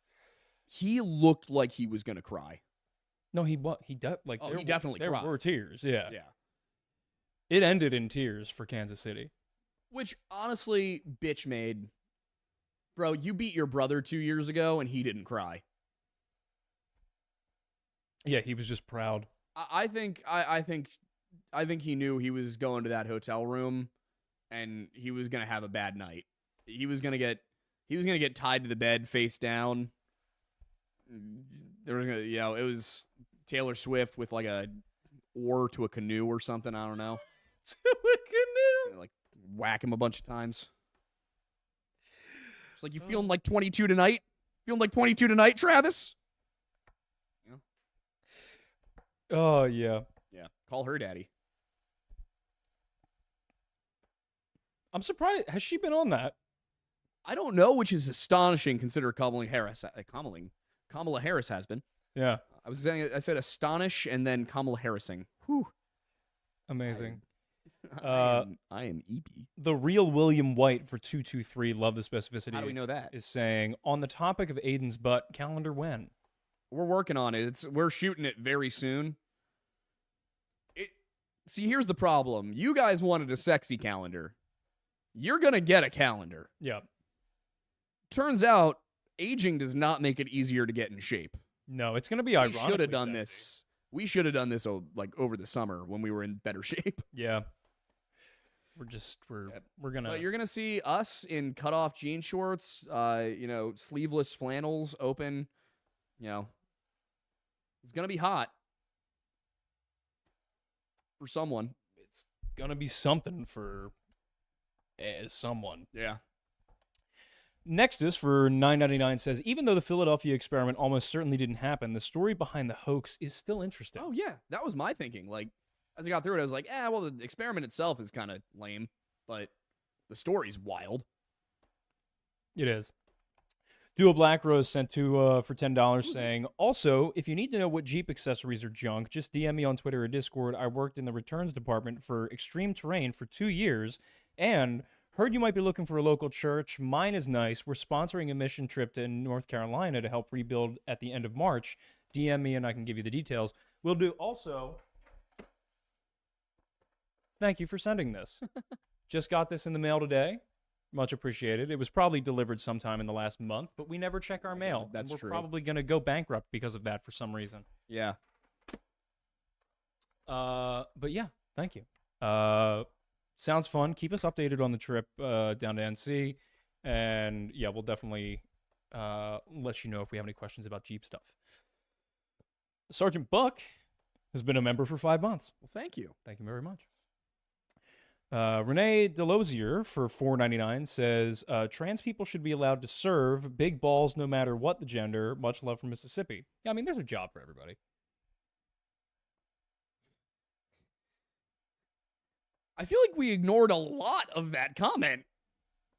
Oh, no, we took it. The big balls part? We took it in stride. Okay. I just was so nonchalant about it. Okay. Just got to take it in stride. Yeah. Okay. Registered guest for $2.22. Love the specificity. Saying, she ate in on my Mattis until I thorned. I need a trusted adult. It's not us. No. Gom for $5 says, I am bringing you both a gift at Blobfest. It will be in a box. Limit on size. Also, I'm buying a farm soon. Explanation in Thornbussy General. Awesome. Thank you. Okay. I look forward to reading it. As for size, anything over 3 inches would be way too big for me personally. Yeah. Depends. Very what's large. in the box. What's in the box? As long as it's not the reference to that, we'll Is be this good. a Teddy K box? Is it a loot box? Is it this a treasure chest? Is it a lusty? Is this a or box with a ring in diverse? it so that you can propose to one of us? Ooh, easy, Tiger. Easy, Tiger. Sergeant Buck for $5 says, my favorite conspiracy theory is that you said pays people to be Jack Dougherty's friends. I don't hate that one. I guess I love the one where it was like, who knew that the refs were being paid by USAID? Yeah, literally. Oh my god. Nexus for 99 says, this case was weird for me because my first name is Carl and my middle name is Alan. That is understandably weird. I'd have been put off. if I Why'd was you in do that it? position. Which camera is it? I don't know. I'm just aggressively switching between them all now. We're getting taken over by the aliens here. Ah. Now we're on you. I may have just given someone a seizure. I'm very confused now. I am so tired. And this is really pushing me to the edge. Closer than 6 feet? Well, hold me now. I need a trusted adult. See, I'm really hoping someone clips that and does a really good zoom in on my hand. Yeah. That's the goal there. That's the dream. Gom for $5 says, Oh yeah, you can go ahead and read that one. y'all can read that one. Thank you, Gom. Can they?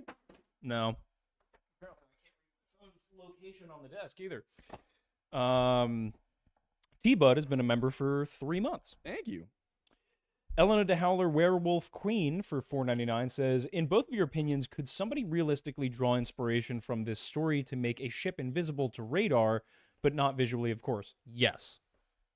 I'm sure there's ways to do. I mean, yeah, we have ships that are radar absorbing and deflecting now. Yeah. They the- figured out that it's easier to make something divert radar and absorb it than it is to like make something invisible to it in the way they were trying to. Yeah.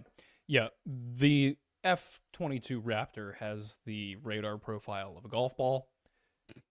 That plane is the size of a bus squashed into pancake form. Yeah. Yeah, they can make a They ship. got better at it. They could make a destroyer the size of like a dinghy if they really wanted to on radar. Yeah. I'm sure they like generally have. Oh yeah, no, if you look at modern like the battleship, like not battleships, but the ships we're building now, they are very anti-radar. Yeah. Yeah, it's pretty cool. Cody Bassett for $5 says, there is actually a figure before Jessup that leans more into mysticism by the name of Julius Evola. Read Revolt Against the Modern World.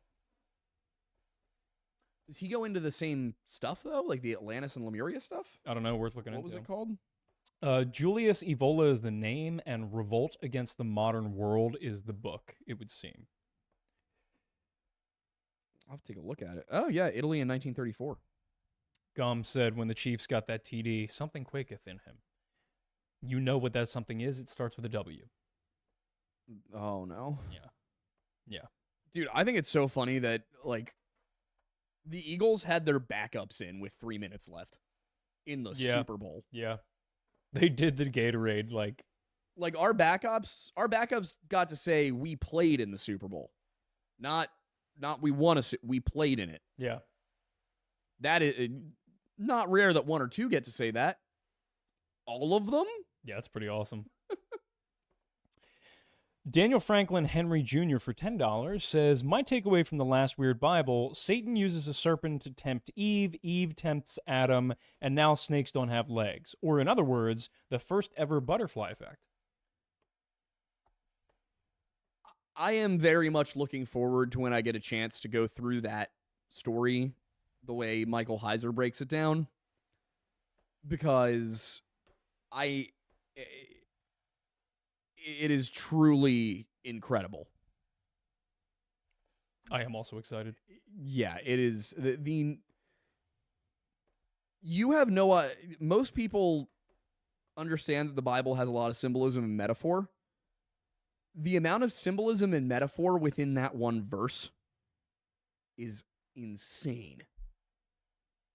And also he also made a very interesting point that it's possible that Satan and Satan are different things. Yep. Which is really interesting as well. The idea that basically this is, there is a Satan that is the big one. And then there are also throughout the Bible little individual Satans, meaning adversaries. The challenger, I think, right? Yeah, the challenger, the opposer, the adversary. Opposer, yeah, they all... We dove into this decently bit on the episode about demons as well. Yeah. I look forward to getting into a more organized deep dive into it. That'll be fun. Papa Plaid for $5 says, hello, lore laddies. Can I be in the cult town watch? Yeah, town watch. Can't wait it to watch y'all on Pepperbox, hopefully. Hopefully soon, yeah. Hopefully soon. That would be fun. Yeah. Anybody can come join the ranch. It's not a cult. How many times do I have to tell you? I disagree with your perspective that if we don't call it a cult, it will be a cult. The moment you say it's not a cult. How dare you defy the Messiah?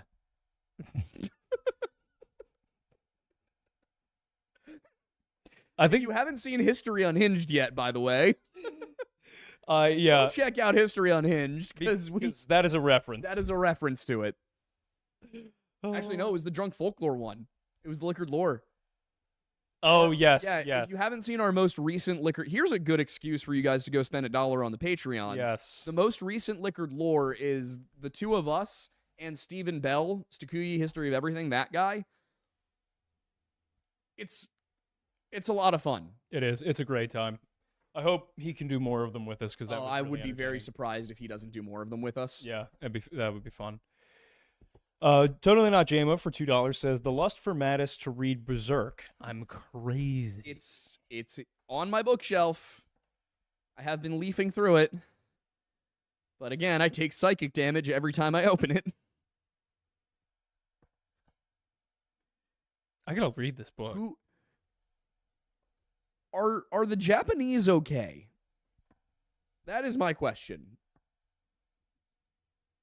Maybe 2 bombs was too many bombs. Or maybe it wasn't enough bombs. I was going to say, MacArthur's going to be disappointed in you. Yeah. It was either too many or not enough. Because it gave us some probably weird too many cartoons. Yeah, probably too many. Yeah. Although we did get Godzilla out of it. That's true. Probably not a good enough justification for dropping the sun twice, but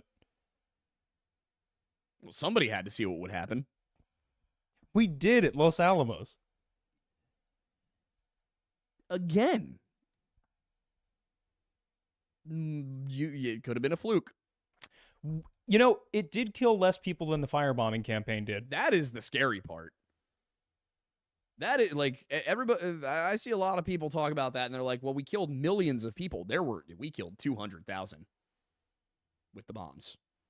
The firebombing campaigns, those were worse. We destroyed Dresden in Germany. It basically didn't exist. Oh, I just meant the I firebombing know. in Tokyo. Well, that's what you get for building your houses out of paper. Yeah. Well, what did you to be expect? fair, they What didn't did you expect fire to drop from the sky. Well, maybe they should have. They tried to drop fire out of the sky on us. They were just going to do it with lanterns. It didn't work great. Yeah. What's wild is the fact that like Germany was just launching ICBMs at Britain. Yeah, we think today's nuts, but whoa. They were legitimately ICBMs. Yeah. They got into space. I didn't know they went that They high. got past the Carnan Belt. Wow. Yep, one of them did at least. But that's my point, is like these were capable of getting into quote unquote outer space, and they were launching them from Germany to Britain. Talk about overkill. Yeah. Like, woo. What was the point, man? I also think it's very funny that we were like, we're going to use that to take pictures. Yeah. We won the war, and in 1947, we're like, I bet that could take pictures from really high. And then we did. That's so wholesome. Mm-hmm. We won't talk about all the unwholesome things we did. We won't talk about the fact that it was the same people doing it. Yeah. Hello, Mr. NASA scientist. How do you enjoy your work for the U.S. government? Oh, yeah, it's very good. That's an interesting accent that you have, sir. Exactly. What part of America are you from? Oh, yeah, the Midwest. I come from Lancaster. Ah, that checks out. My family's from Lancaster. They also have a weird accent. Nice to meet you, sir. Have a good day. Just tell all of the people, no. They're not German. They're just Amish. Yeah, literally. Oh, God. The last century was such a wild ride. Well, I mean, granted, you gotta, when you think about the fact that everybody was getting home from World War II, you kind of understand why they were so willing to believe in the horrors. Yeah, it was a good distraction from the other horrors that they actually had to go through. Horrors. Yeah. Mana Ash for Canadian $3 sent us a waving lemon. Thank you. Baller. Walker Mac Fitness for $5 says, don't want to pry, but how is your Masonic journey going? My uncle and dad were members, and I'm contemplating it. And while you answer that, I need to pee. I mean, to be perfectly honest, it's not going much right now. I don't care for the Scottish Rite. I think it's a little weird. Not really my thing. The York Rite is what I'm interested in and getting to the Knights Templar spot, but I keep trying to find opportunities to do those degrees, and they just don't exist. They get done like 2 or 3 times a year, and I don't hear about them. It's been very frustrating. So I'll also admit that there's been some stuff I've been told recently that's had me, wanting to get some questions answered that people will not answer for me because you're supposed to, go along the path the proper way. So yeah, I mean, it's weird. There have been a lot of very positive things. The community is incredible. Unfortunately, the process has been slow. And just to be clear, I've said this a million times, but just in case people don't know, you will never hear me talk badly about Freemasonry, but if I come across something that I feel conflicts with my faith, I will leave. So just to give you an idea of where I'm at, I'm a devout Christian, so I've said a million times, if I come across something in Freemasonry that is core to what Freemasonry is and it conflicts with my Christian faith, I will leave. So if you see me leave Freemasonry, there's a good chance that's the reason why. If that's not the reason why, I'll probably tell you what it was. It's just like I didn't have time or something like that. But I am looking forward to progressing in it. It's been frustrating that I've been unable to simply because of scheduling issues. I do need to get I think I have a meeting this week. Yeah, I do. I think. Is this the second? Yeah, this is the second Wednesday of the month.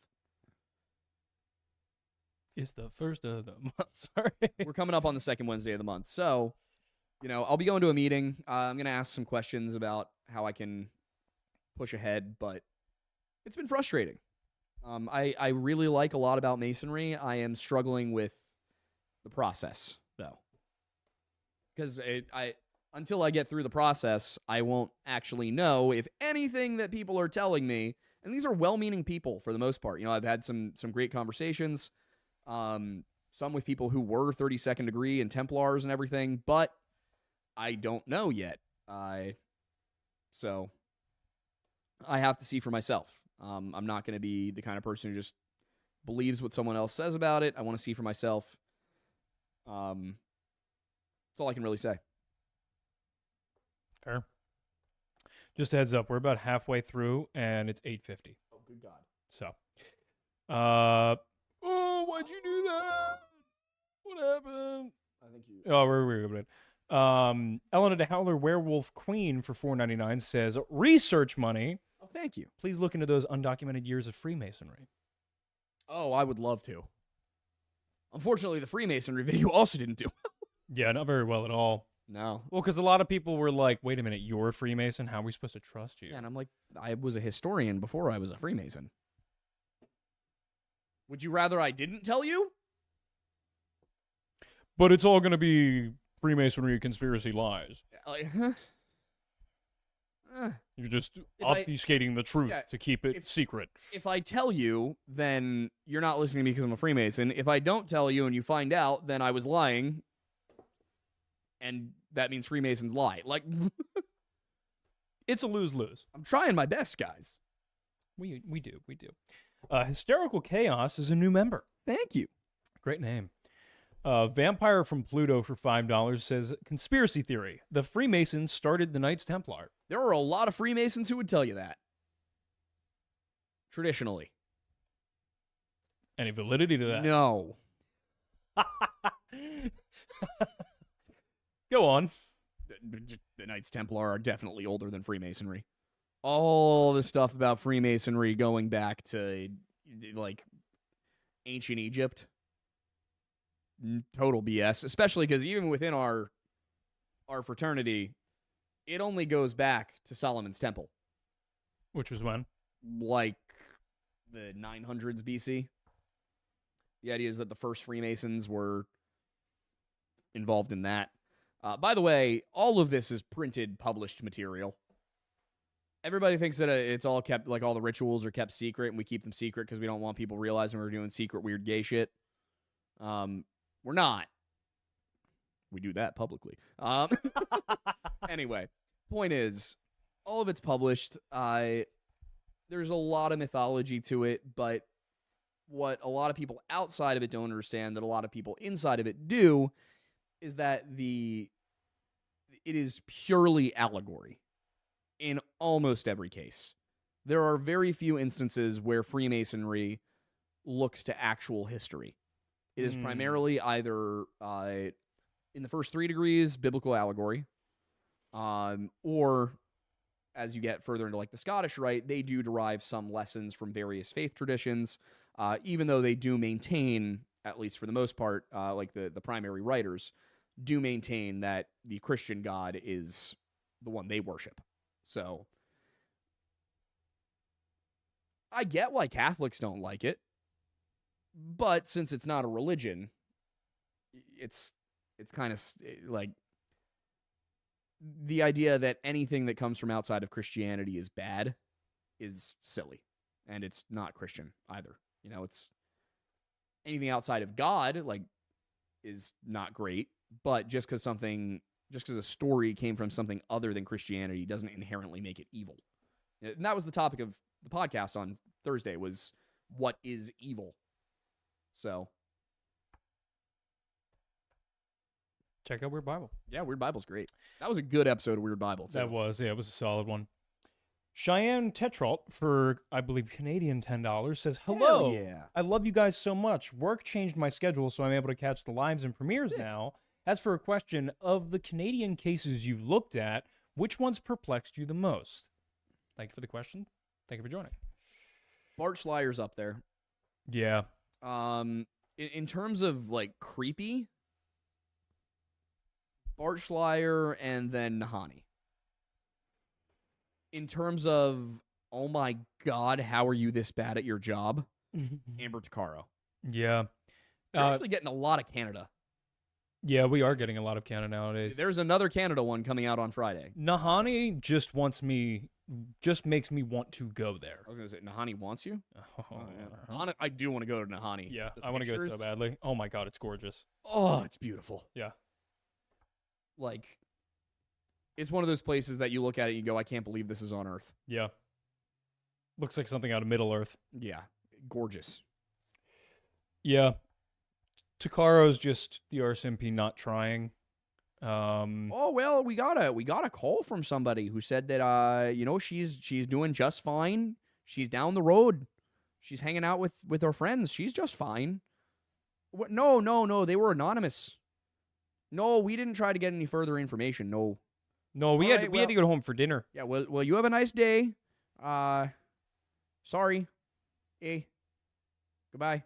Like, You want some leftovers from dinner? you want to stop over at Tim Hortons? The guy cooked coffee, eh? Something about Justin Trudeau. Something. Something. You can't tell what I think about him. It's It's just something. trying to think of a joke, and I can't. None are coming to mind. Oh, that got a little Irish. Sounds like you need a coffee. Yeah, it honestly makes sense that the Canadian accent has some Irish and Scottish in it. It's Yep. more Irish and Scottish than ours is. It is kind of funny. We were settled by the English. Next is for $9.99 saying, are you guys ever going to cover supposed post-KGB extinction dinosaurs and flying reptiles like the Ropin or the Makal Membe and their connection to the young Earth creationists? Post-KGB? Okay, what's KGB? Is it an extinction event? Because I don't think you mean... I've heard of KT barrier. KG. Oh yeah, extinction. Yeah, so you said KGB extinction.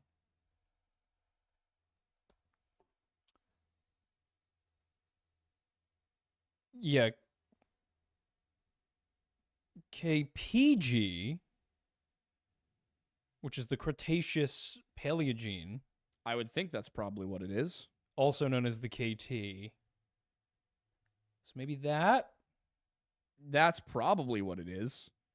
and flying reptiles. I like how YouTube sends me a Twitter DM at 8:57 p.m. and is like, please fill this out within the next hour or we can't help you. Of course. So those dinosaurs and their connection to young Earth creationists. I mean, Let me I'm look up- sure we can. What is the Makal Membe?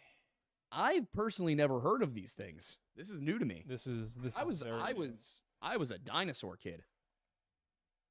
The Makal Membe looks like a brontosaurus, roughly. Okay. And the what do we got here? The Ropin, the least dinosaur-sounding dinosaur name I've ever heard. Looks like a pterodactyl. If someone wings.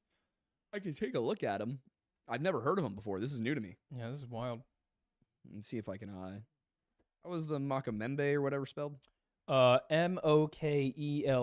Well, there it is. Yeah, there you go. In the meantime, Oh, it's from Bantu mythology. interesting.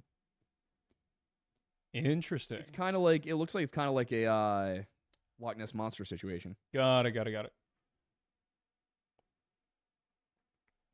Waffles Cow Pig for $4.99 says, "Hey, lore lads, it's my birthday week, but wanted to throw some cash in your guys' direction in celebration. Love the work. Go get the one dussy." Thank you. Appreciate it. We'll bring it to you as a birthday present. Ooh. Tyler Wild Dalrymple. and foaming at the mouth. I'm not getting close to the thing. Am I? I don't know. You're a little harder. You're a little smaller framed. Might be easier for you to dodge. Fair. I'll take that as a compliment. Yeah. My favorite is that one story about how the one dude got the Wendigo. Which was? It was Nana Buju. The story about him just yeeting a javelin into its rump. Oh, like Saul. Yeah. Well, damn. That is, first of all, the accuracy. Incredible, but. So proud.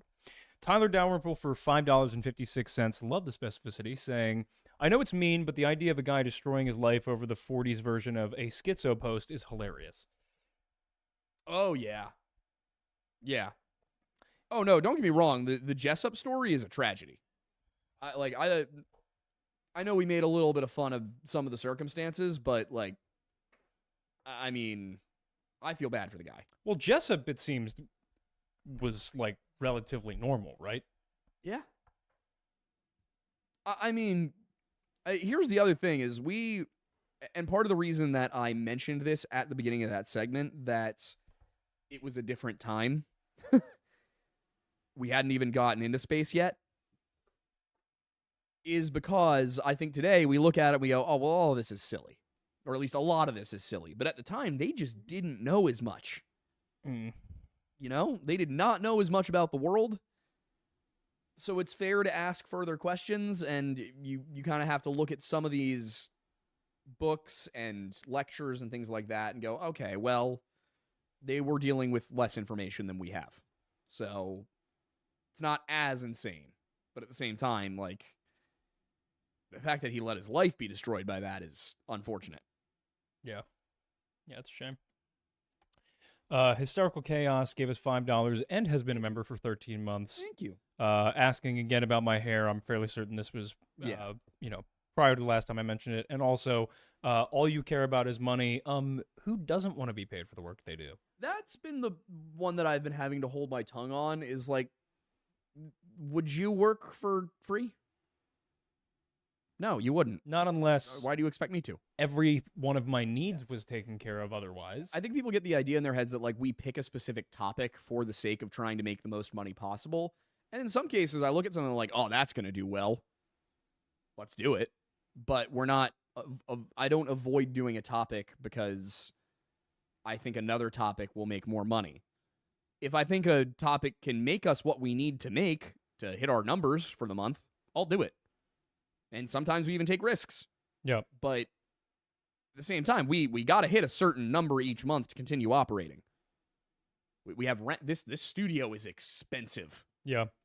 To put it in another way that's similar but slightly different, we've never done a story that we didn't want to do because we thought it would make money. Yeah. We've never done a story that we didn't want to do. All of them Well, are... I did not want to do the Philadelphia experiment one. We've never done a story that at least one of us didn't want to do. And also, the reason I didn't want to do Philadelphia experiment had nothing to do with the money. It was entirely that I just read all of the material and I was like, I am going to hate this. And I I'm kept gonna pushing him. hate writing this. And I kept pushing him because I was like, I feel like it's an interesting story that's worth covering. And then YouTube was like, no, because you said the wrong word too many times, even though we never told you how many times you could say it. Yeah. So I'm pushing for clarification on that, because I really would like to avoid using terms like unalive and self-delete. YouTube, our entire audience is between the ages of 18 and, like, dead. We don't have a very large youth audience. And for those that are, considering the content we I cover think they every can week, probably handle they it. could probably handle it. Yeah. They're probably, capable of mentally understanding that, like, yes, this is an academic I would endeavor. understand if we were glorifying it, but we weren't. We're not Logan Paul. Brutal. Do you think that one got age restricted? You watch it not have been Yeah.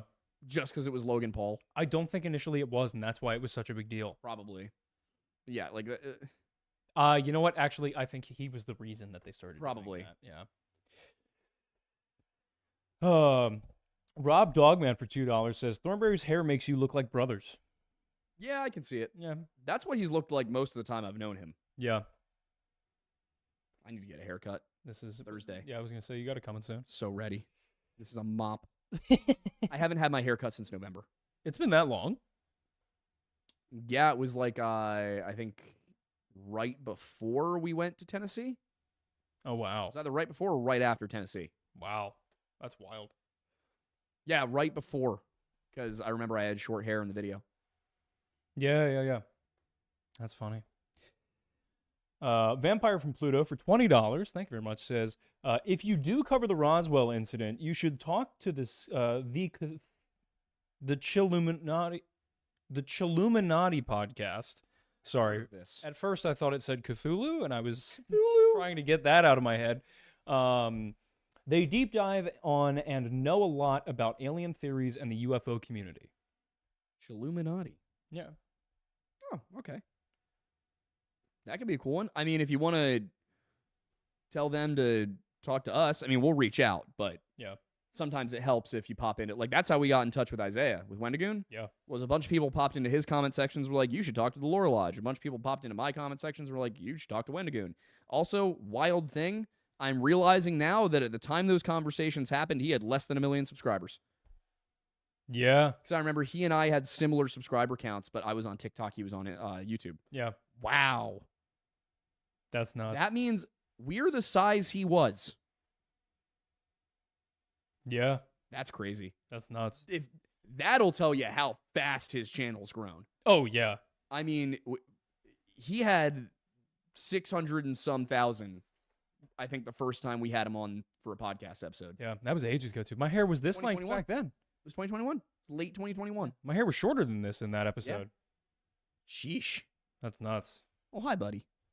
Oh, hey, buddy boy. He's so cute. He's just a little under the table goblin. You really were trying to, like, swallow chicken bones whole last night, though. Wanted those chicken. You want to come say hi? While we read the last super chats, you want to come say hi? Come on. Come here. Angela Lopez for $5 says, realistically, do y'all think that an experiment of that nature could show promising results with today's tech? Absolutely. Well, wait. Are we talking about the realistic experiment they were doing, or the conspiracy version? I would think the conspiracy version. I think if you're taking the green fog aside, and you just are trying to make a ship visibly invisible, yeah, I think you could do it with screens and cameras. Yeah. I have seen videos of workable active camouflage. It's definitely got a long way to go, but I've been seeing that pop up on like Science Channel, Discovery, things like that my entire life. It's been getting better. I just don't think it's practical for anything that's has an assumption of receiving enemy fire. I think it could be very useful for snipers. Snipers 100%. But I've Snipers, special forces. Yeah, but on like a tank, yeah, it's going to be worthless because the so moment loud. it's hit. Well, yeah, but also the moment it's hit, it goes away. It goes away because the screen is destroyed, and then it's not worth having it. Like on a stealth aircraft, it makes a lot of sense on a bomber. But at the same time, if you're in a stealth bomber, you're probably cruising at like 40,000 feet. Yeah, I think there will be practical applications. I don't think that it would be something that would be used by the Navy, because so much of warfare now is not even at visual range. I mean, we were watching those the simulations of F-35s fighting F-22s, and the F-35s were taking shots. They were locking on before the F-22 pilots could even see. Oh yeah, that's the whole point. If you guys are not aware of the differences between the F-22 and the F-35, the F-35's goal, especially like with its active radar cancellation and all this fun stuff, is essentially it's like it will destroy you before you ever see it coming. In a sense that the Warthog does that from moderately close range.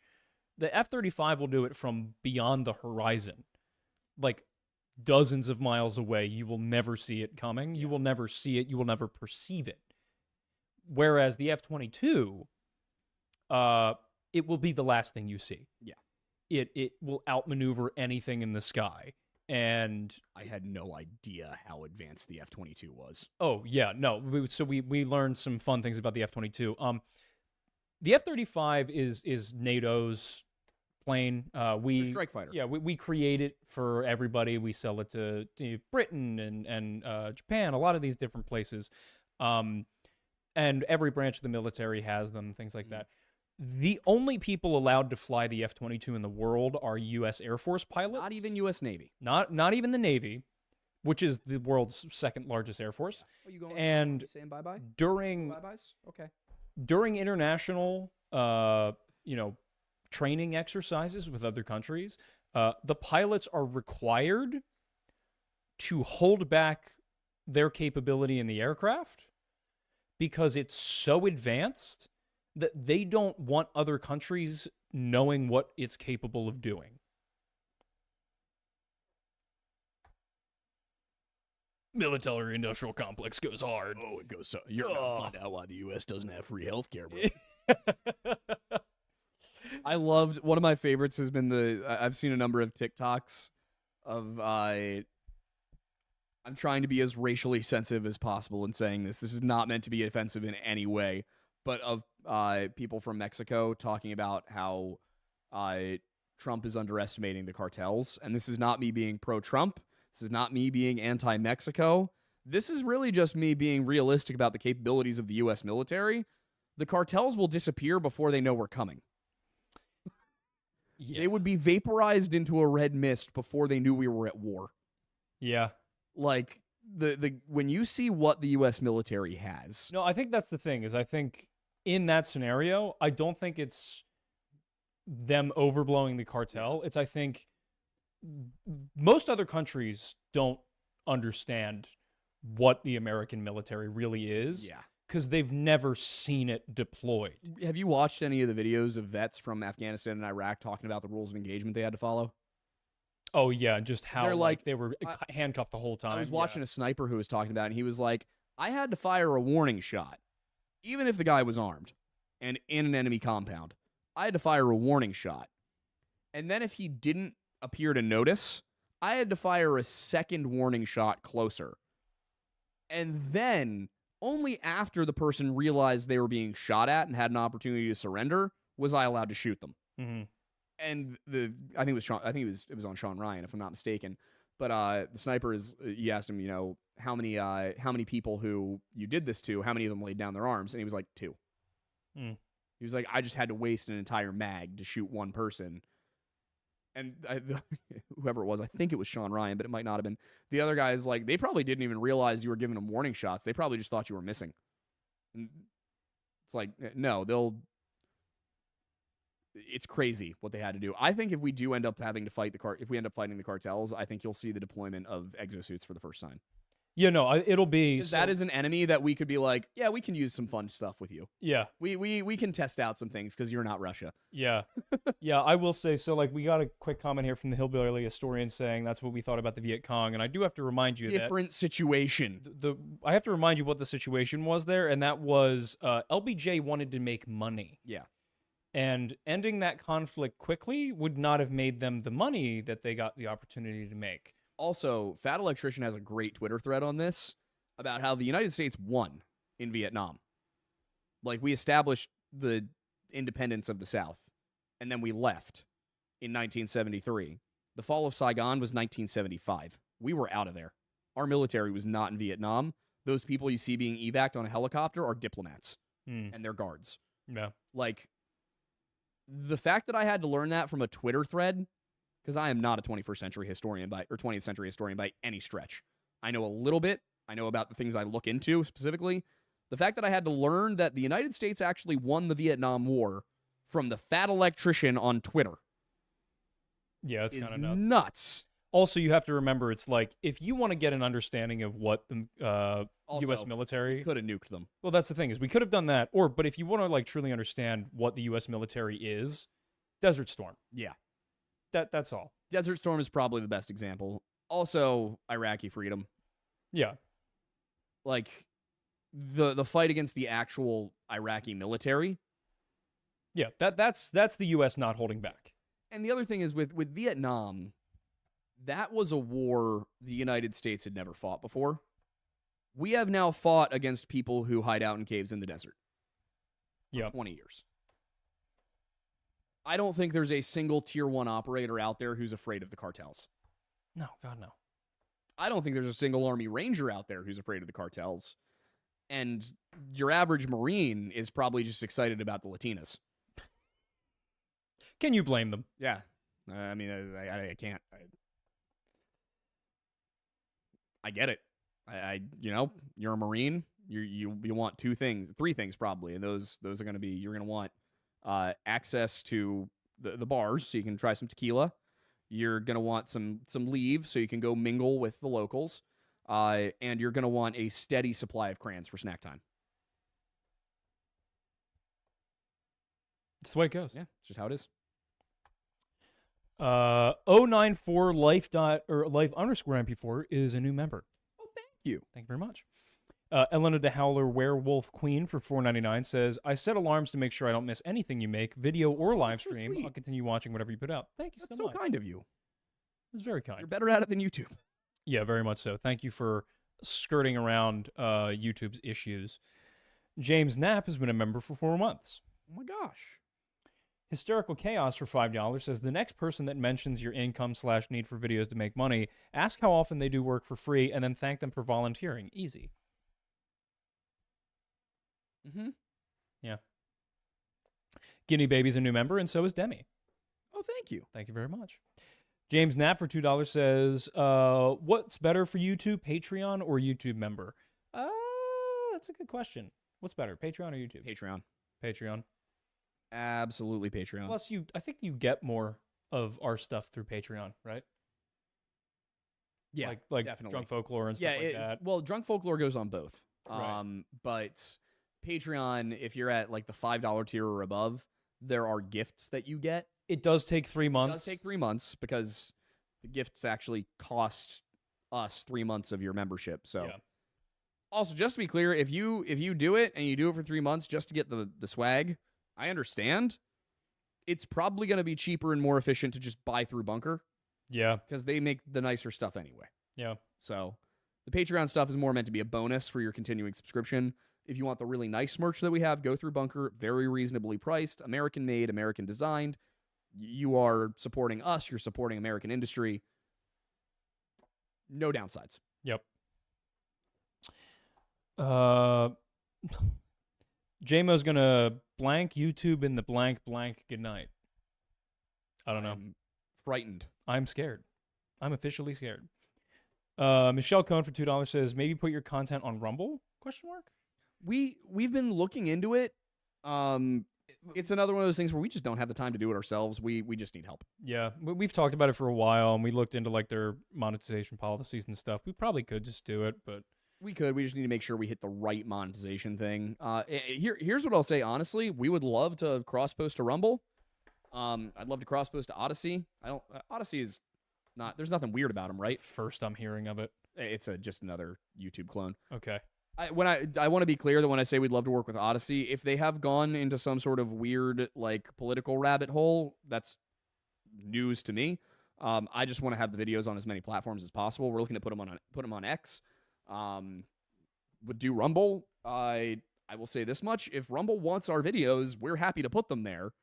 But it would very much help us if somebody from Rumble reached out and sat down with us and had a meeting. Because as it stands right now, it's just confusing. Yeah, I mean, yeah. White Trash Panda for $5 says, posting and simulstraining to Rumble will help offset YouTube losses. Just saying. Yeah, that's fair. That would probably do a lot, but we need to figure out how to make Rumble work. Yeah. Miranda Davis for $5 says, I usually don't catch you guys live, but I often listen to your videos at work to wrangle my ADHD. Well, Thank you. Thank you for checking in. I have to listen to like orchestral music while I work, or like I'll listen to like scores and symphonic metal and stuff like that. I cannot have words. Same. Yeah, no, that's why I love synthwave and like retrowave and stuff for that. I listen to a lot of Two Steps from Hell. Two Nice. Steps from Hell was one of my top artists on Spotify last year. Home Resonance has been my #1 song like 5 years in a row. I don't think I even know what that is. Oh, You'll have to show it to me after the show. You'll know it immediately. Oh, thank you, Maggles, for upgrading your membership. That was kind of you. William Martin said for 20, Philadelphia experiment reimbursement because YouTube is lame. I got it. Listen. Oh, I know this Yeah, one. yeah. I was going to say, there's no way you that- don't know that. Does Eckhart's Ladder use that? I don't know. I feel like Eckhart's Ladder uses that a It lot. might. It's a very popular song. But yeah, Does it speed up and have like a beat to it at some point? it doesn't speed up, but it does get a backbeat. I think that it is the same one, yeah. Ellen is back for $5 saying, would you bring back the donation goals to help drawing more viewers in? We just went through the list of donation goals, and we are going to be trying to do them this summer, the ones that can be done. We forgot how There many were like we did. 30. Yeah. We forgot how many we did. Who is it, Gomb? Was it you that was sending me the think so. list? I If feel you like it could keep was. doing that, that'd be great Yeah. because I ran through the list with him like 2 weeks ago before we started filming. A lot of them were doable. A lot of them were doable, some just not doable. Yeah. But the doable ones we're thinking we're going to do, and we'll probably put them either on yet another channel or maybe over on Aiden Mattis. Yeah. We might be rebranding that channel a little bit. I don't know how exactly, but Yeah, we'll figure it out. initially the Aiden Mattis channel was going to be my independent thing. It now just feeds the Lore Lodge, feeds Redacted.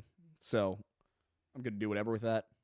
Yeah, we're not going to be doing any new donation goals until we've actually completed all the ones we Yeah. said we were going to do. And then we will probably bring them back. There will probably be one a month, and it will probably be a lot Yeah. higher. But the nice thing is we actually have that little goal button now, Oh yeah. so we can put that in there, That'd be fun. which does make it easier. I appreciate the super chat so much, but I want to go to bed. I know, right? You guys are the best. I mean that, though. You guys are seriously the best. Literally though. Gone for $2 says Windowsy for the Windowsy tier list video fund. Ooh, but it Ooh. jumped. Oh, no. Oh, no. Oh my. my. Oh, it really jumped. Hang on a second. How many more do we? Okay, no. Oh, okay. Well, we were almost to the end. We were almost to the end.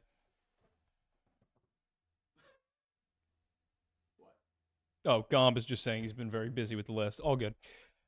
Nick Ellie for $1.99 says, where would you suggest purchasing a KJV from? Barnes and Noble?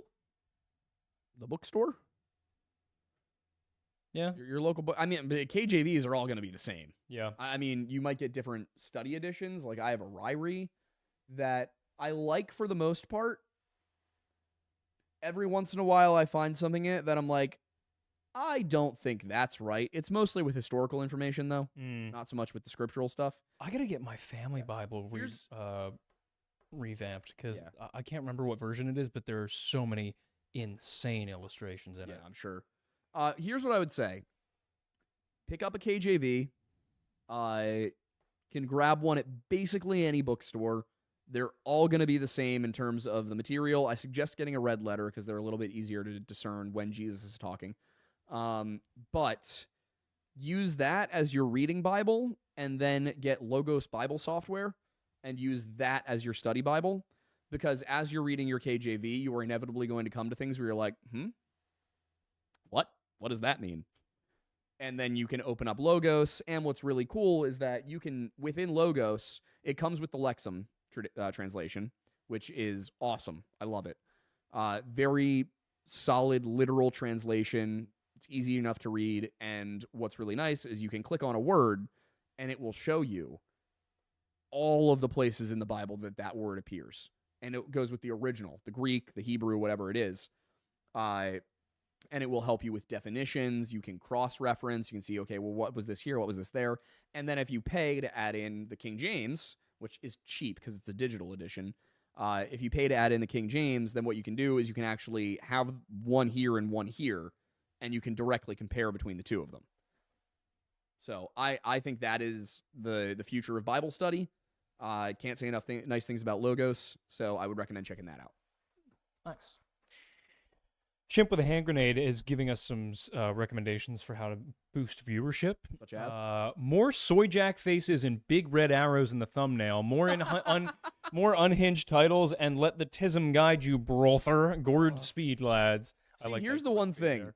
Last time we gave you guys a thumbnail that was a little bit more aggressive and artistic. None of you realized it was a Lore Lodge video. And there were a bunch of comments that were like, this showed up in my feed 5 times before I realized it was a Lore Lodge video. Was it the Axeman one? It was the Axeman one when we used Wendigoon's thumbnail guy. Yeah. And it was a great thumbnail, but nobody realized it was us. So, we've been talking with our partner manager. They're suggesting that we try, A/B testing some new thumbnail styles, which pisses me off because I feel like I finally nailed it. But we're going to try a few things. But if we do end up changing things, it will probably be gradual. Yeah. So that, the size of the text will change for a couple of weeks. And then maybe the orientation of something will change. So that you guys have some runway to realize that we are changing our thumbnail style. And we don't end up in a situation where people are like, wait, this is the Lore Lodge? Oh, cool. It's kind of wild that YouTube put us in a position, especially with that video, where the issue was not that it was an interesting or not thumbnail or an interesting or not topic, but it's that for a large portion of the audience, they didn't want to watch it unless it was us. Yep. And we are honored. Yeah. That's kind of nice. I like it. Honored. Bert Moran's been a member for 8 months and gave us $2 saying, love the haircut, looks great, killing it. Does look good. Yeah, we're both going to be freshly cut up for next episode. Nice. Paul did it for, I believe, an Australian $10. I worked in television for 20 plus years. I would rather stick pins in my eyes than have to deal with the crap that YouTube continuously puts you through. Uh-huh. That's great to hear, actually. I appreciate it. It's been an interesting experience, to say the least. Also, what did Paul do? What's wrong with Joe? Who's Joe? What's wrong with Joe? Yeah, who the hell is Joe? Are you understanding the reference I'm making? Yeah, you're not understanding the one I'm making. I guess you weren't up there for it. One of the jokes that we had with that was, so in college, I very briefly had a band called What's Wrong with Joe? Yeah. Which itself, we were trying to figure out a name for the band. And I texted my cousin and I was like, hey, do you have any ideas? And she goes, I'll ask my friends. And her friend Joe gave a whole bunch of really wild names. And I just responded, what's wrong with Joe? And then I realized that was a great band name. But the thing was, people would ask who Joe was, and I didn't know Joe. Yeah. So it just became a joke. It'd be like, well, who the hell is Joe? Yeah. So people are like, what is wrong with Joe? Who's Joe? You should bring back Joe back. I don't know him. Well, there's nothing wrong with him. Maybe the new cover band can be What's Wrong with Joe? Yeah, I think so. Or it should be Nothing's Wrong with Joe. Did you hear somebody moving? I think Amanda's tired of me not being at home. Yeah, it might be it. No, what if the next one was Nothing's Wrong with Joe? Oh, God. Because there's implication there. Because of the implication. Because of the implication. Yeah. Oh, boy. You can tell it's getting late. Yes. We are. Yes. Carol Williamson for $2 says, at your tipping point in growth, use caution. We've been at our tipping point for 2 years now. Yeah. But no, you're right. We're definitely we're feeling it come, and we're trying to figure out how to contain it in the right way. Stop. After the video we recorded today? Stop. Okay, yeah, that's a good point. I want to be so very abundantly clear right now. The video you're going to see on Friday, those are all their real names. What a great way to say it. They are, in fact, all their real names, and all of that script was written without being spoken aloud, And it was not intended to be comedic. I had trouble reading it. it is a very serious topic. You're going to be like, how did Aiden get through this with a straight face? And the answer is that there were a lot of takes. There were a lot of takes. The whole episode is going to feel like an inside joke. It's going to feel like I'm trying to yank your chain, and I'm not. There is also a lot of transatlantic accent. Not like an overwhelming amount of transatlantic accent. Yeah, you kind of just did that. It felt right if we were quoting gangsters. And not like gangstas, gangsters. Yeah. Yeah, see? Yeah, see? Yeah. Put the money in the bag, see? Yeah, exactly. This man is just a torso, see? Put the money in the attaché, see? Oh, God. It's appropriately sized. It will be grueling. Or no, exhausting. Whatever the hell the word was. You God. represent a small foreign faction.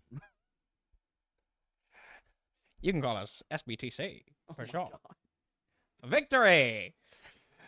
Yeah, man. Like we said, we want to get back There to are that several episode. John Benet Ramsey references in this video, by the way. Yeah.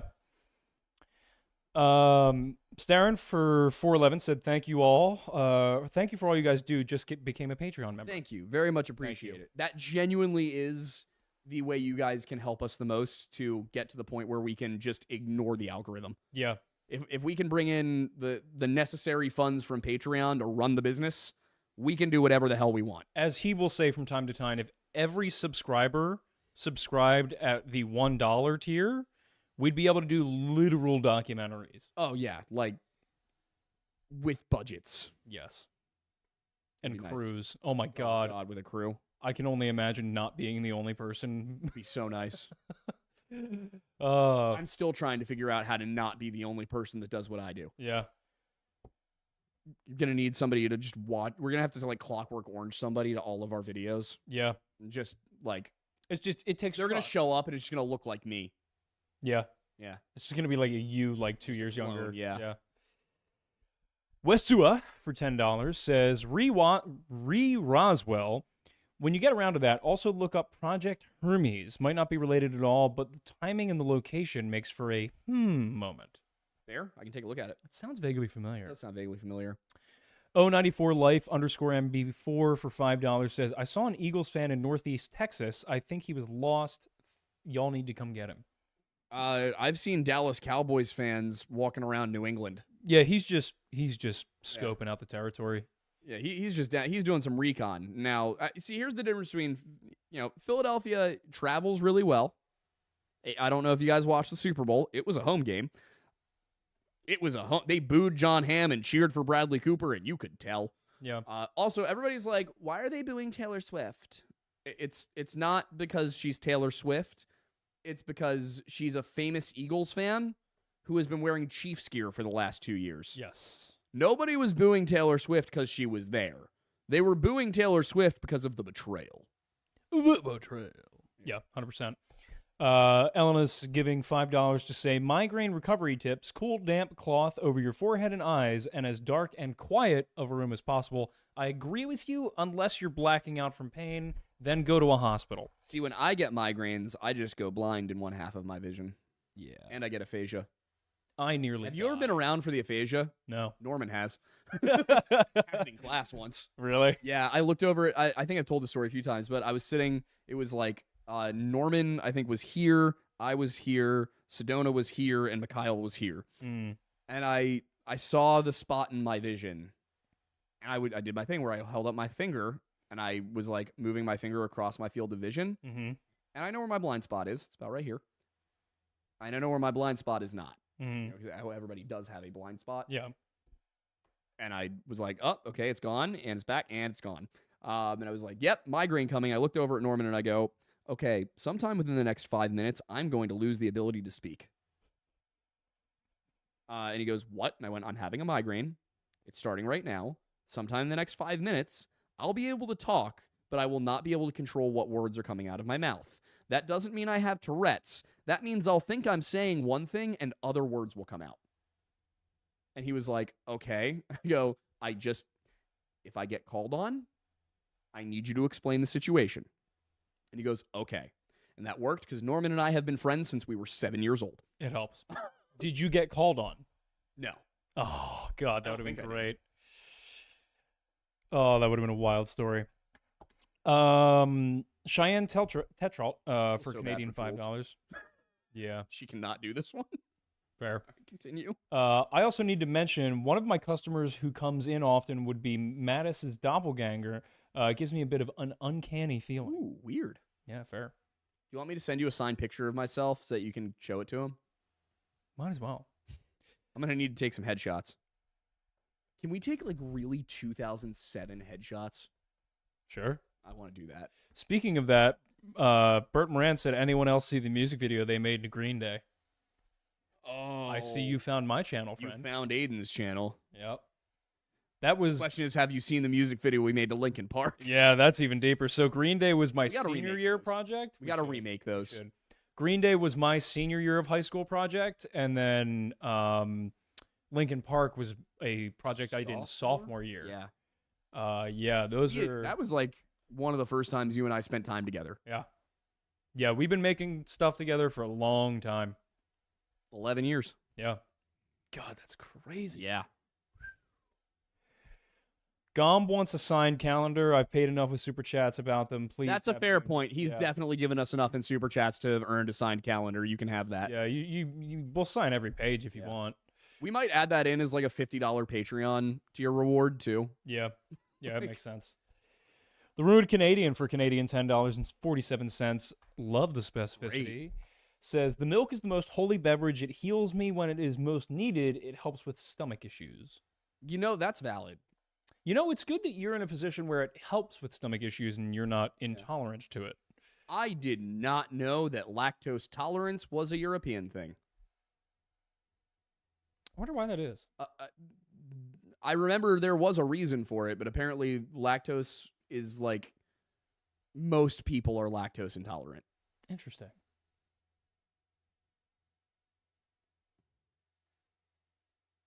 Interesting. Maybe the person I was listening to was full of it. No, I feel like But Kat. I feel yeah. like Kat explained this to me before. It's and I'm something gonna to get in trouble do. for not remembering. It's like 80% of people of European ancestry can tolerate lactose better than the rest of the world. Mm. So when you have a lactose intolerant white person, it's weird, but most people actually have the same issues with milk. Makes sense. Mhm. Well, probably because we domesticated animals earlier than most, right? I mean, it was the Fertile Crescent, and then it moved up into Europe because there wasn't a lot of domestication going on everywhere else, right? From what I understand, it is the extent to which we did domesticate cattle. Yeah, But because people before like the last 50 also, I'm pretty sure it's years- specifically like cows. Yeah, no, before the last 50 years, though, I forget sometimes that how much Yeah. people drank milk. Yeah, it's like sheep and goat's milk, I think, are more tolerable for most people. Yeah, but also cow like milk specifically. people would drink it Yeah, throughout their entire life. Maybe I'm weird because I don't drink a lot of milk, period. love milk. Yeah, I'm just not big on milk. Maybe you're one of the lactose intolerant white people. No, I can handle it. I just don't like the taste. Yeah. Oh, I can handle That's that. weird. I love the taste. Sebi C has been a member for a month. Who? Sebi C. Oh, thank you. Thank you. Gomb is saying, read my super chat. You skipped, you cowards. We did? Oh, no. No! No, we can't. Dad. We'll sign your calendar all Bad. over the place, but we can't do that. Jacket. Make us say more no-no words. Yes. Jacket, who's been a member for 9 months, thank you, says, no, they aren't, without context. Just says, no, they aren't. Yes, we are. Penn State? Farmers? Bum, Bum, ba-dum, bum, bum, bum, bum, bum. bum. And sued. Cakes for $1.99 said, could you please do the 50 Shades caused 9/11 spiel? Well, that's in So the fun first fact, episode. you can get that very early in the first episode of History Unhinged. So if you had asked me 2 weeks ago, I would have done it right now. But instead, I'm going to tell you there's a clip of it on History Unhinged. If you go over to that channel and go to that clip, I will run through the whole thing for you. But it is also, I think, exceedingly early in Yeah, the full episode. It's within the first half hour for sure. Yeah. So I would tell you to go take a look at History Unhinged for that. Sorry, but I have to take the opportunity to market the new show. Yep. We're really proud of it. We had so much fun shooting it. We think you guys are going to have a lot of fun as it progresses. Yeah. Because, like, from the first episode on, it picks up. Yeah. Oh, 100%. Like, the first episode kind of found our footing, and then we shot 3 more. Yep. And we're shooting even more in a couple of weeks. Yeah, we're excited. Tyler Daniels for $5 says, any chance you guys will bring on AJ from the Y-Files? I feel like you guys would have some cool conversations. I would love to talk to him, have him on. I think that would be a great opportunity. Yeah, we're all in. I love his stuff. I actually watched his video on the Philadelphia experiment as a way of deciding, like, all right. I literally was like, Philadelphia experiment YouTube search. Looking through everything, I see the Y-Files. I go, he's who I need to be better than. Yep. Literally, that was my thing. Is I need my video, in order for it to be worth posting, needs to be better than his. And I want to be clear, that should be taken as a compliment. Yep. That is not me being like, this is trash. That was me. Wait. Can you do that one more time? Why?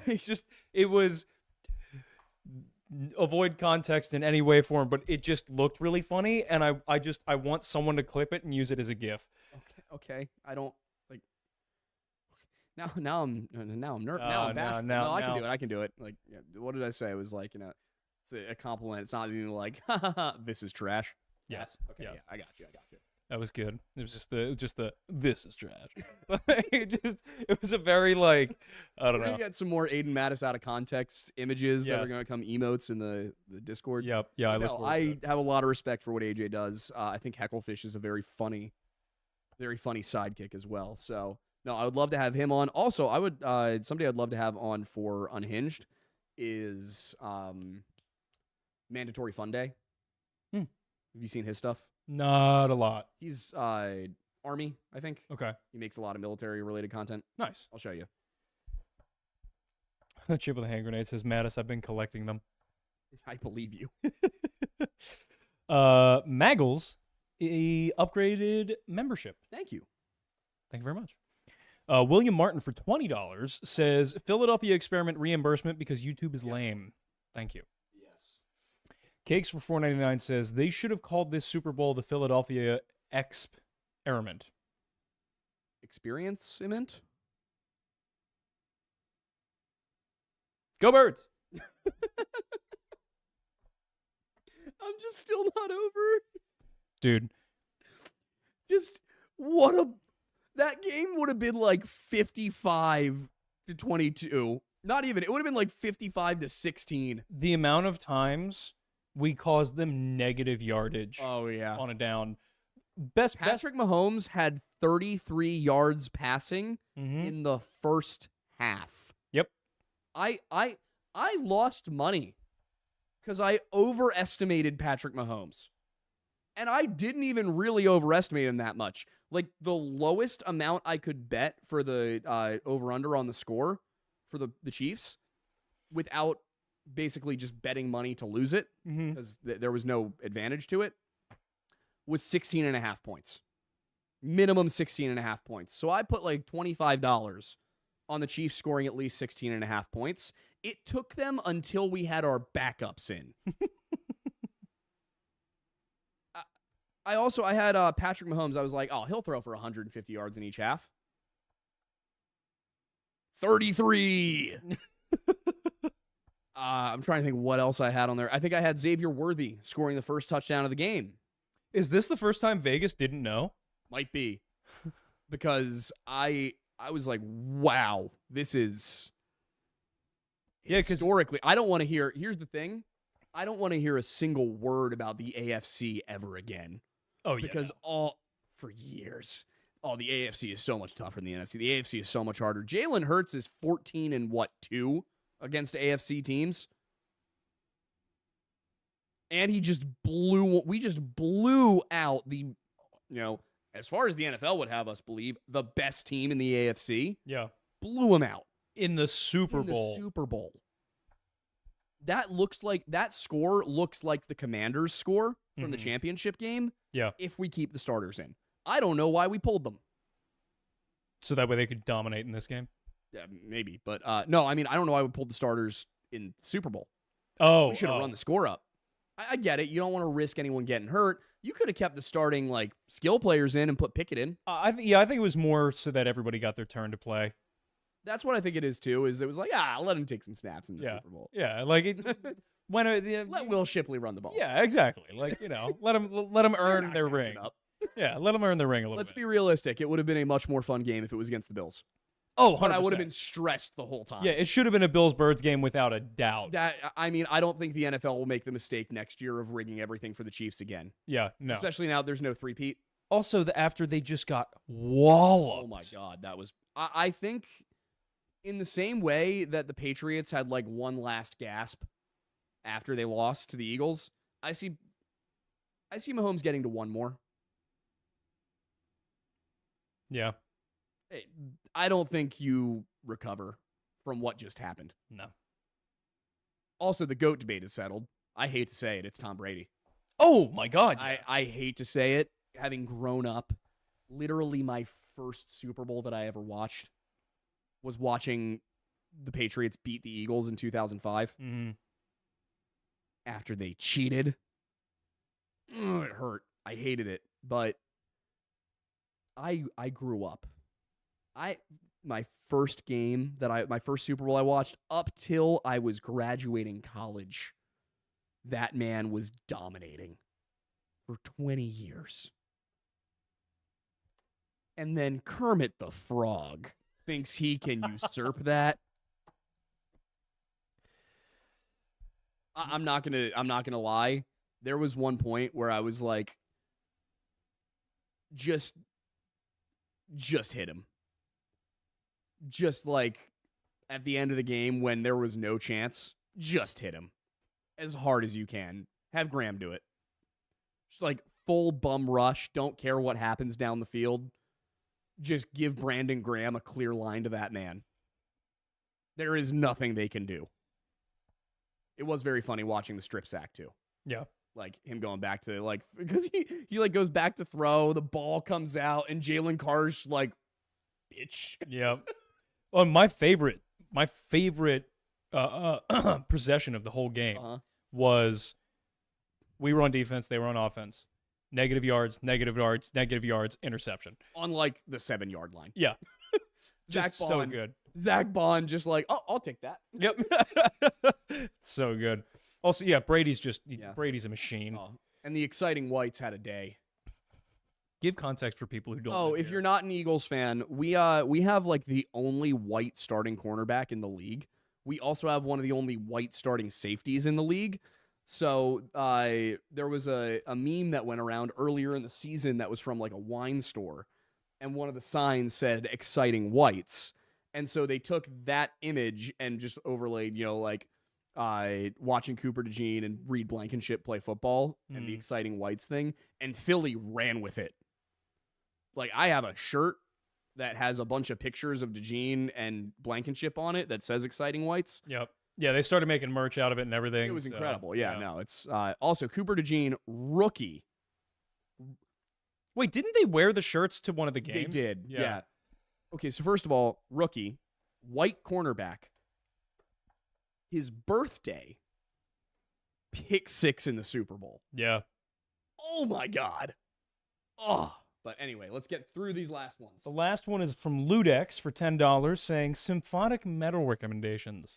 Ooh, okay, this is going to be, I'm going to have to pull up the list here. Aren't you, buddy? So, God, who's, Equilibrium they're not symphonic metal as like overall, but they have some phenomenal symphonic songs. Real quick, we did get one recommendation, or one request.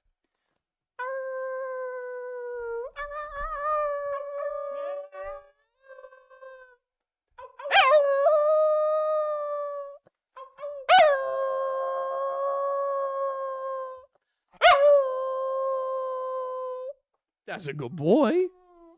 That's a good boy. He's such a good little guy. He really is. All right, I'm trying to find my metal playlist here. Hang on. Any other thoughts? No. Where is it? Playlists. Come on. It's I'm looking for the songs that are like Sabaton, but not always Sabaton. Gotcha. Yeah, I saw the awoo requests earlier. We didn't get an opportunity to do it, but I figured y'all would appreciate Ella that. heard the awoos and is confused. That's great.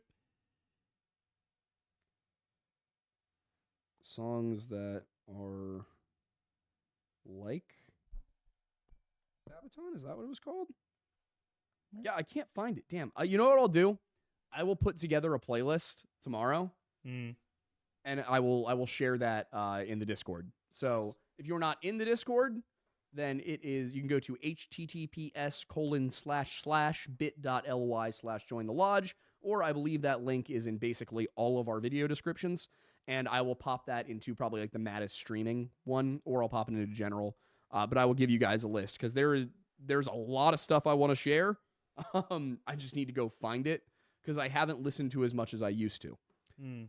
Also, just a band recommendation because they don't get enough love is Sire, SYR. Celtic folk punk band from South Carolina. Yeah, they got great music. Incredible band. Morse Imperi and It Is Taviso are probably two of their best songs. I would recommend listening to those, but great band. Oh, also, by the way, just a guy asking for when we're going to get Archie merch. Kat does some great Archie plushes. That's true. We just have nowhere to sell them yet. Yeah, we got to figure out either Etsy or if you want to get them in person at Blobfest this year, we'll probably be selling more. If you bring us a gift, you kind of just get one. We were supposed to sell them last year. We kind of bartered. Yeah, we kind of just bartered a lot. So. Hey, Buggy. Also, Archie will probably be there. Yeah, most likely. You get to meet the boy. The boy. Which, let me tell you, is a very good experience. He is wonderful. If you couldn't tell. All right. Well, I think that's everybody, right? It is indeed. Whew. And tonight was the show where I was like, this will be an hour and a half. I'm tired. No. Almost 3 hours. Oh, good Lord. Oh dear. We love you guys. You can never doubt that. Yes. No, you cannot. All right. Well, thank you all so very much for watching. If you have not had a chance to see the re-upload of the Philadelphia Experiment one, if you wouldn't mind just throwing it on when you go to bed tonight on your laptop and letting it play, we would be very appreciative. Make sure that the volume is on low, otherwise it will not register as a view because YouTube is sneaky like that. Yeah. Or if you just want to share it somewhere. That would honestly be the best way to help us out. A lot of subreddits, for example, don't allow self-promotion, but they do allow other people to share things. So if you want to share that across any the subreddits you're in, if you want to share it on Facebook, Twitter, whatever, we would greatly appreciate it. Unfortunately, this is something we haven't had to deal with before. Yeah, it was a new one for us. Yeah. We somehow keep encountering those. We did get the copyright claim from Warner Brothers, which wasn't cool. And then there was also the Sound of Freedom one. Sound of Freedom one I probably should have seen coming. Because it was a lot of child trafficking stuff. Yeah.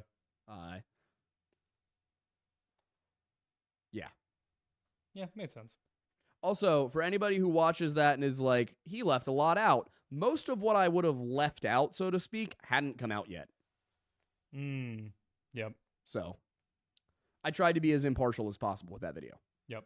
But there are details that have come out since that I just want, if anybody watches it, don't be like, you deliberately left this out. No, it just legitimately hadn't come to light yet. So, the most important part of the video is the statistics and what child trafficking actually looks like and all of that and how you can get, what the best way to handle it if you suspect it is. That's the important part, but there also is a breakdown of okay, here's how the movie lines up with reality.